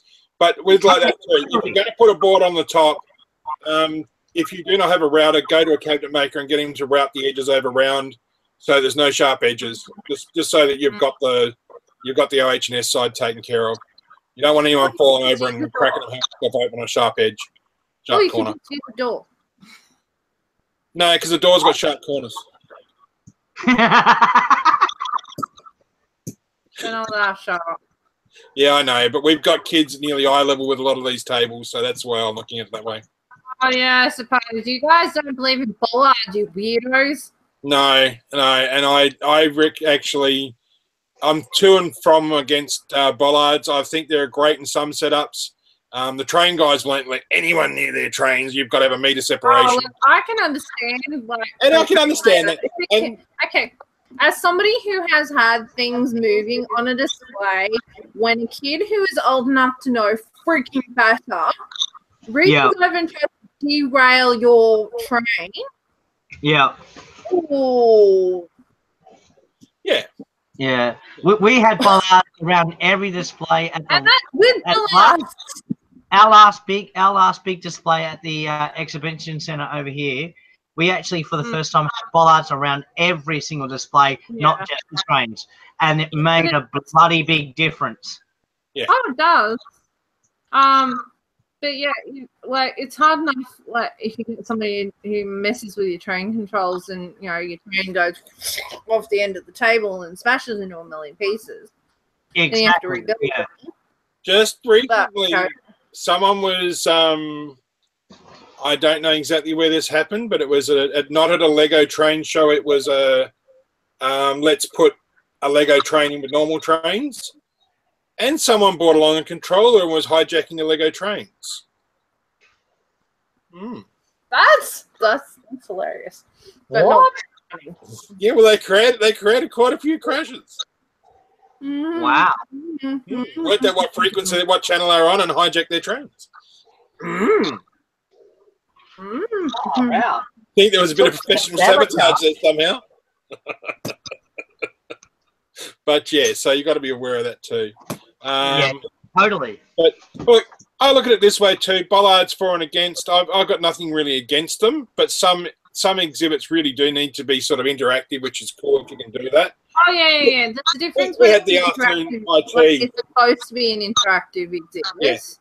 We had the afternoon high tea, and the number of kids that came up seriously and put their hands within millimetres of the cups, knowing they weren't allowed to touch them, and then pretended to lift them up to their lips and pretended to drink and put them back down. We had one kid stick the little pinky out, he's like picked up his cup of tea and had the pinky out and like full on, like I'm a little snob. Did you make a cup of tea? That's so cool. It had us all in stitches, mate. It had us in stitches, and like we got as many laughs out of that display as everyone else got smiles. It was great. It was a really cool display. Again, it was a group build.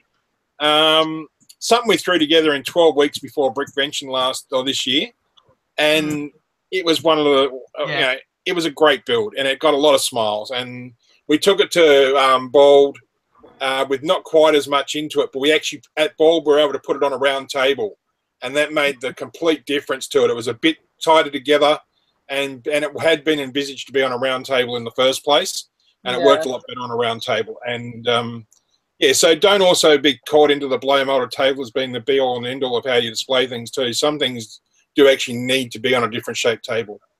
And one of the things I love, though, is when people bring games along to play, interactive games. We had a family 2 years ago who built chess sets, and they sat there and played chess with people all weekend. And, like, some of the games of chess that went on were damn incredible. Like, I remember watching one game that went on for nearly 2 hours. And yet I saw some that were over in 3 minutes. Because there were some really good chess players floating around the place. That's cool. So the kids that built these chess sets were very good chess players and built very nice themed ones. I'm waiting to see someone do a Brickheads themed, maybe DC versus Marvel type chess set in Brickhead scale. I reckon that'd be pretty cool. Yeah. We had one guy over here who made a Chinese checker set that he actually got people actively playing Chinese checkers at the show. Cool. That's great. Great. We had Someone made Cluedo, but called it Clue, and that was quite good. Have you frozen, Tim? Oh God. Oh God, no. We lost Tim. We've lost Tim, I think. Yeah. You made him talk too long. I broke him. Broke Tim. Well, he broke the internet in Hong Kong. Come back, Tim. Come back. Come back, Tim. I was just thinking it's probably time to start wrapping up things. It is anyway, yes. So it's good night from Tim and it's good night from us. Well, we can't go anywhere until the live stream cuts out. Oh. It can take up to 7 to 10 minutes. Oh, okay. Well, for those of you who are still watching, we have encountered a technical difficulty due to probably Hong Kong internet. Now we've lost him. Now we have no control over who's on the screen. Yes, so we are stuck here in an open revolving door situation until it dies. So it could die any second from now. Any minute now. Any minute now. Yeah, it's stuck on you now. Oh, what a shame, Darren. Oh, hello, everybody. I wonder what would happen if we all left. Would it kill it? I don't know. I think it would just go black. Yeah, probably. Oh, well. Well, anyway, so it's good night from Tim. And we've obviously had a problem with the internet in Hong Kong. That's more than likely the case. And yes, I wish I could pull the plug. Oh my goodness gracious! We'll just sit here and talk out the last minutes of this, unless Tim comes back to say goodbye. Well, we didn't do. Did you do a rundown? Who was in the chat? I think we just acknowledged people as they were there. Really. Yeah, we've seen a few. We've had Douglas come in, Douglas McBricken, Benzie 48. Who else? Derpy Dragon. Tim, of course, myself, Darren Callison. I think Tim's internet's completely tapped out. Aussie Brick Chick. And that's Hey Tan Bricks, Iceberg Bricks. Hi Iceberg. Tim's back. Tim is back. I am back. Yeah, sorry, my wife put the damn cable TV and I got kicked out of this. Sorry. She came up. It's probably time to say goodbye before we bore everybody talking about shows if they're not show kind of people. True. Yeah. True. And it is getting late. Yeah. So Okay. we might wrap this puppy up in a nice pretty Christmas bow. We'll wrap this up with a nice bow. I have to thank all my guests this evening. I have to thank Bailey, who came in. Thanks, Bailey. Thank you for coming along. Darren, thank you for popping in. It was nice to see you again. ABC, as always, thank you so kindly for being on the panel. Yes, My other guests did not join me live, but I did get a few messages on the other back channel here. Guys watching, no comments, but great show. Thank you. That's from Justin Ho, one of the home builders. Another guy sends in. Andrew Lee says thank you. Great stream. Understand half of what you're saying. Love the stream, and the kids love you building Lego. Yes. I keep saying, Timothy, you need to do a Chinese version. Well, I'm trying to get Justin Ho to help me with that during the week. We're going to hopefully maybe do a stream live from the club in Chinese. So we're going to hopefully this Wednesday. Very cool. I won't understand a word of it, but I'll try and see if there's the automated subtitles or something. Yeah. No, that we'll see if we can organise that, because also my American compadre in the club, Wayne, he's got an idea of subtitles.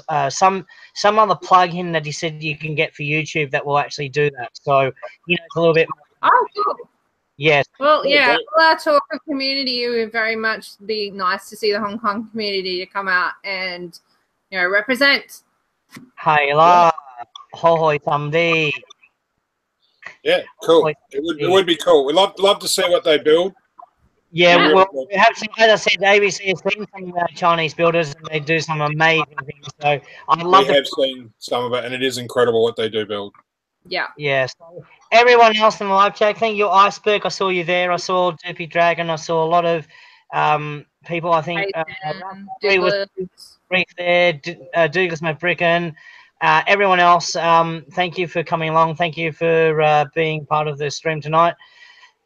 If you like, subscribe and put comments below would be appreciated, and thumbs up. Please also like, subscribe my other compadres on here. Darren doesn't have YouTube, but ABC does. I certainly And do. I will I would see love- everybody next Friday. You guys to like my other compadres. But until next week, Waidima, Wohosama, Woshiba, Wosabi, Lehong. Bye bye. See you everyone. Bye everyone. See you next week. Whatever he said. Bye everybody. Continue building. Build Lego and build it high. Brick on. Bye everybody. Brick on. That's lovely. Brick on. Bye guys.